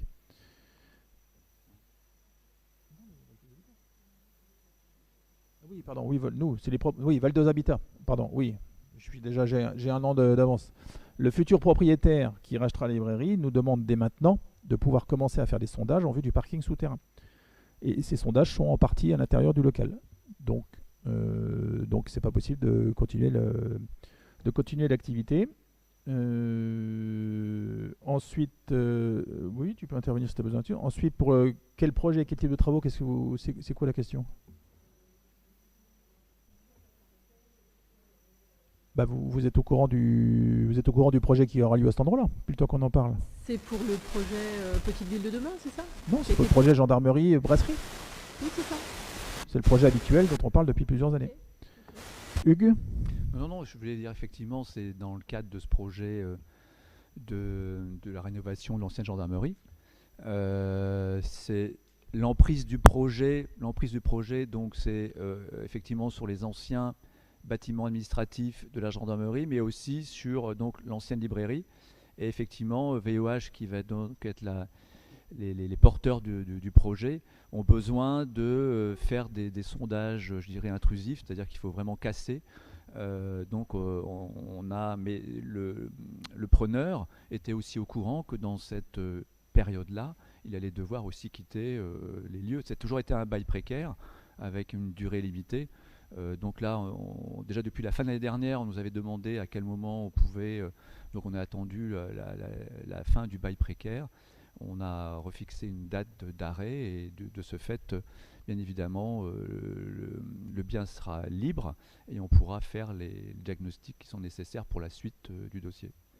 D'ailleurs, j'ai trouvé un peu fort leur petite affichette sur la porte. Je n'ai plus la teneur exacte, mais en gros, ils étaient surpris qu'on leur demande de quitter les lieux, alors que c'est un bail précaire, ils sont courants depuis le début, et que par ailleurs, ils n'avaient plus de bail depuis 15 jours, qui était terminé. Donc c'était un peu fort leur affichette, mais enfin bon. Oui, en plus. Voilà pour les questions. Est-ce que vous avez des interventions à faire, messieurs, dames? Dominique, à toi la parole. Donc moi je voulais préciser que le monde entier fêtait la Saint-Patrick le 17 mars avec des défilés où le vert était à l'honneur. Bon, le vert, ça peut être la couleur, mais ça peut aussi être le verre de bière, hein, de la musique et de la danse. Pour recréer cette ambiance festive, le comité de jumelage Wiermte-Burkery a choisi d'organiser la soirée Saint-Patrick le 25 et non pas le 17, juste après le défilé qui est organisé par le service enfance-jeunesse. Et pour la première fois, on va participer au défilé. En ce qui concerne la soirée qu'on organise, la première partie est consacrée à un concert de musique traditionnelle irlandaise par le groupe Irish Barn. On partagera là les aventures de Grace O'Malley, qui est une femme pirate qui a vraiment existé, qui était une femme pirate irlandaise. Le groupe sera accompagné par des danseuses, vous savez, les fameuses petites danseuses irlandaises, et puis de la célèbre Sarah Clark Academy et d'une chanteuse. Après, on aura une restauration qui sera proposée par le comité de jumelage, une petite restauration, et il y aura un brasseur qui viendra pour la partie bière. En deuxième partie, il y aura une animation danse qui sera proposée. Ça s'adressera aussi bien aux débutants qu'aux personnes confirmées. Donc tu pourras commencer à être... Moi oui, toi, non, merci, non. Quel que Mais soit je vous leur invite à le âge, faire, hein. il y aura un caller qui explique justement les danses. Donc le comité de jumelage vous invite à venir nombreux, partager cette chaleureuse ambiance irlandaise. On peut réserver en mairie si on le souhaite, mais c'est pas obligatoire. Voilà, si, tout ça en entrée gratuite. C'est conseillé, non, c'est conseillé, mais c'est pas obligatoire.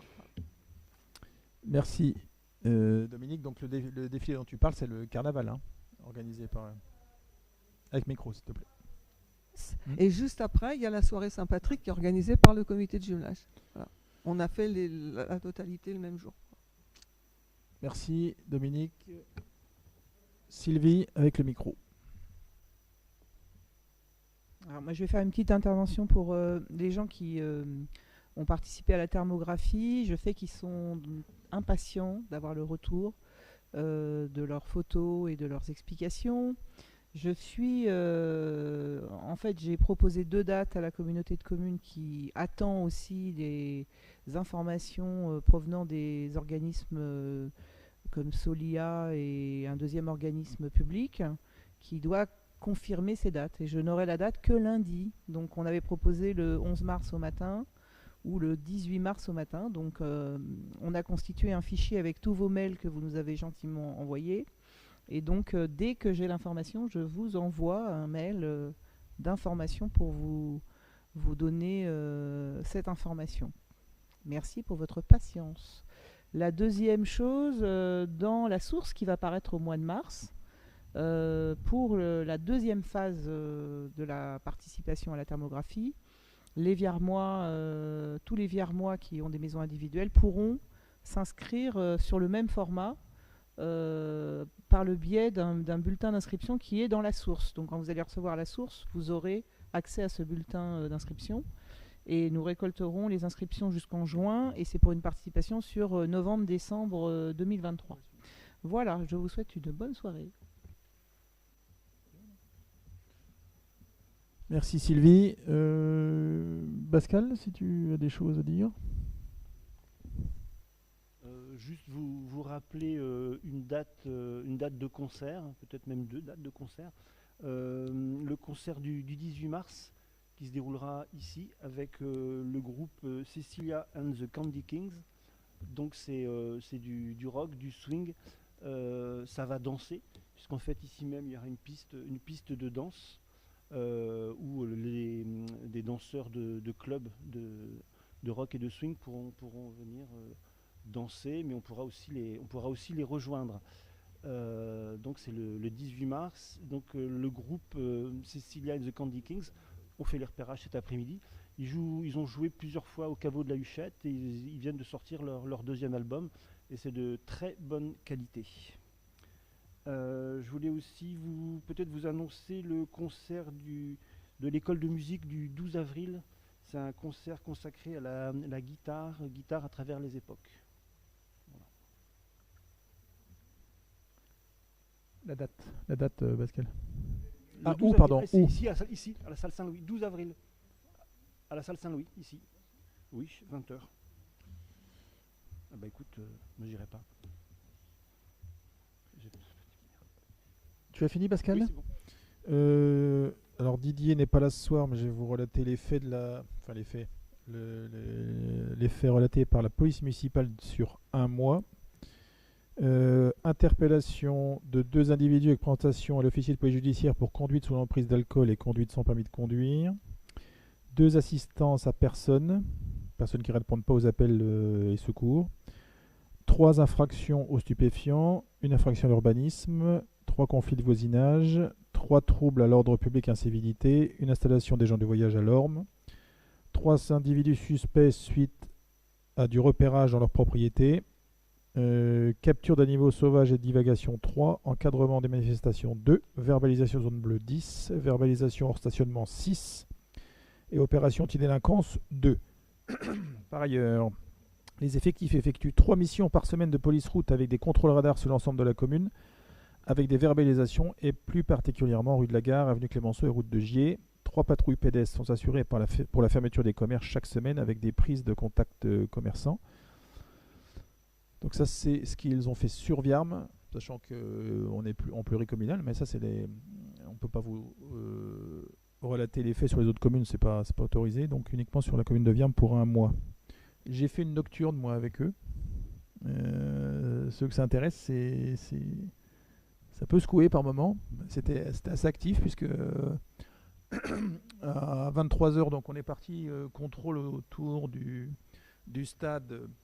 2 individus, comme on dit dans le langage police municipal, je ne sais pas s'ils étaient défavorablement connus des services, mais en tout cas stupéfiants. Donc appel de gendarmerie. En même temps, dans la foulée, appel du centre opérationnel pour 2 individus en train de fracturer dans la rue de la Chenelle, pour ne pas le dire.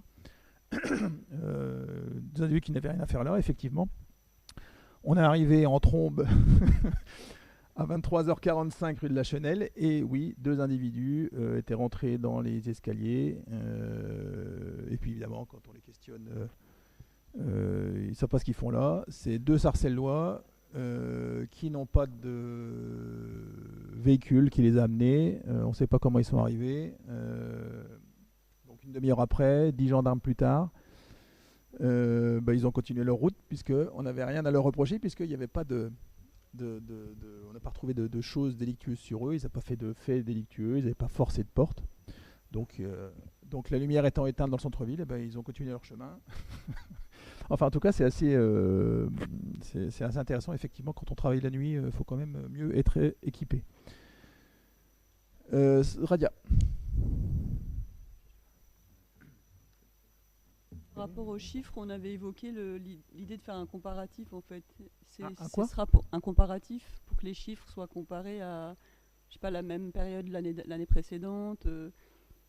On avait évoqué ça. On avait évoqué ça déjà au dernier. Didier n'est pas là, donc je ne sais pas s'il avait prévu. Didier avait dit qu'il allait s'en occuper.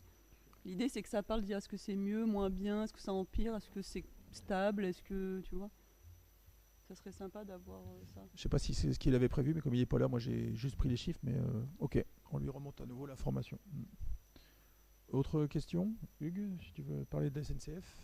Alors, je sais qu'en ce moment, peut-être que c'est pas le bon sujet, mais un petit mot quand même pour la SNCF. sachez que c'est un dossier que je continue à suivre, hein, je ne l'abandonne pas. J'ai demandé, avant le Covid, il y avait des réunions pour tous les communes qui étaient décernées par la ligne H et qui étaient faites par la SNCF afin justement de nous faire part des projets, nous faire part un petit peu des avancées sur certains travaux et autres. Donc j'ai demandé à ce que ça soit réactualisé, ces réunions. Alors j'ai été entendu, alors c'était en début d'année. La date qu'ils ont choisie est très particulière puisqu'ils ont choisi le 7 mars. Le 7 mars étant une date et il y a quelques jours, j'ai eu confirmation que c'était bien le 7 mars. Pour ce qui concerne la gare de Viarmes, je vais bien évidemment leur reposer la question pour l'histoire de l'ouverture à distance de la gare, puisque c'était un projet qui émanait de la fermeture, enfin le fait de retirer un agent constamment ou périodiquement dans la gare, de le remplacer par une ouverture et fermeture automatique à distance. J'ai relancé aussi je leur ai demandé, et des personnes sont venues, pour essayer d'améliorer je ne sais pas si on peut appeler ça encore aujourd'hui, le parc à vélo qu'il y a pour mettre ses vélos, c'est inexistant, donc même si la côte est dure à monter, peut-être que certains auront l'envie d'essayer et au moins de pouvoir entreposer leur vélo. Et puis il faudra aussi, je demanderai peut-être, j'ai constaté qu'il y avait devant la gare 4 places, 2 pour des taxis qui n'existent pas, et 2 pour des arrêts minutes. Je pense qu'on va essayer de regarder si on peut faire peut-être changer. Moi je pense que ce serait une très bonne chose que de remplacer les 2 places de taxi qui n'existent pas par 2 places pour que des gens puissent se garer, parce que malgré l'extension du parking, on constate aussi là que ça manque encore un peu souvent. Donc quand je vois des places qui sont perdues inutilement, je trouve ça dommage. 2 arrêts minutes plus de taxi, je pense que si un jour il y avait un taxi, je pense qu'il peut utiliser l'arrêt minute aussi. Il n'y a pas d'interdiction à mon avis. Donc il faudra qu'on voit pour changer les marquages. Hein. On en reparlera, parce que franchement, quand on voit que c'est tassé, que les gens sont mal garés, et voir 4 places qui sont vides, c'est un peu préjudiciable. Voilà. Mais autrement, sachez que de toute manière, bien évidemment, c'est pas parce que je fais plein d'autres choses à côté que je laisse tomber cet aspect. Je compte bien, on compte bien au fil du temps d'essayer d'améliorer à la fois les dessertes par le bus Keolis, parce que j'ai fait une demande aussi de rotation supplémentaire, et aussi dans le temps de pérenniser un système qui permet aux Viarmois de pouvoir accéder à la gare et d'utiliser le train le plus couramment possible. Voilà.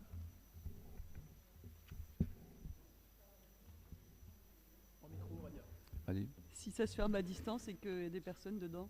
Oui, il y a déjà des gares où c'est téléopéré. Ouais. Donc, on peut voir s'il y a des personnes. Oui, bien sûr, il y a des caméras, il y a des choses de sécurité, bien évidemment. D'abord, il y aura, je pense, ça sera mis correctement de façon à ce que les gens puissent voir à quel moment c'est ouvert et fermé. Et après, eux, ils vérifient à distance si c'est vide avant de fermer. Ouais. Et puis, il y a, dans le pire des cas, je pense, un petit bouton d'urgence auquel... voilà. Messieurs, dames, merci à vous toutes et tous. Bonne soirée. On se revoit le 30 mars pour le vote du budget. Merci, à bientôt.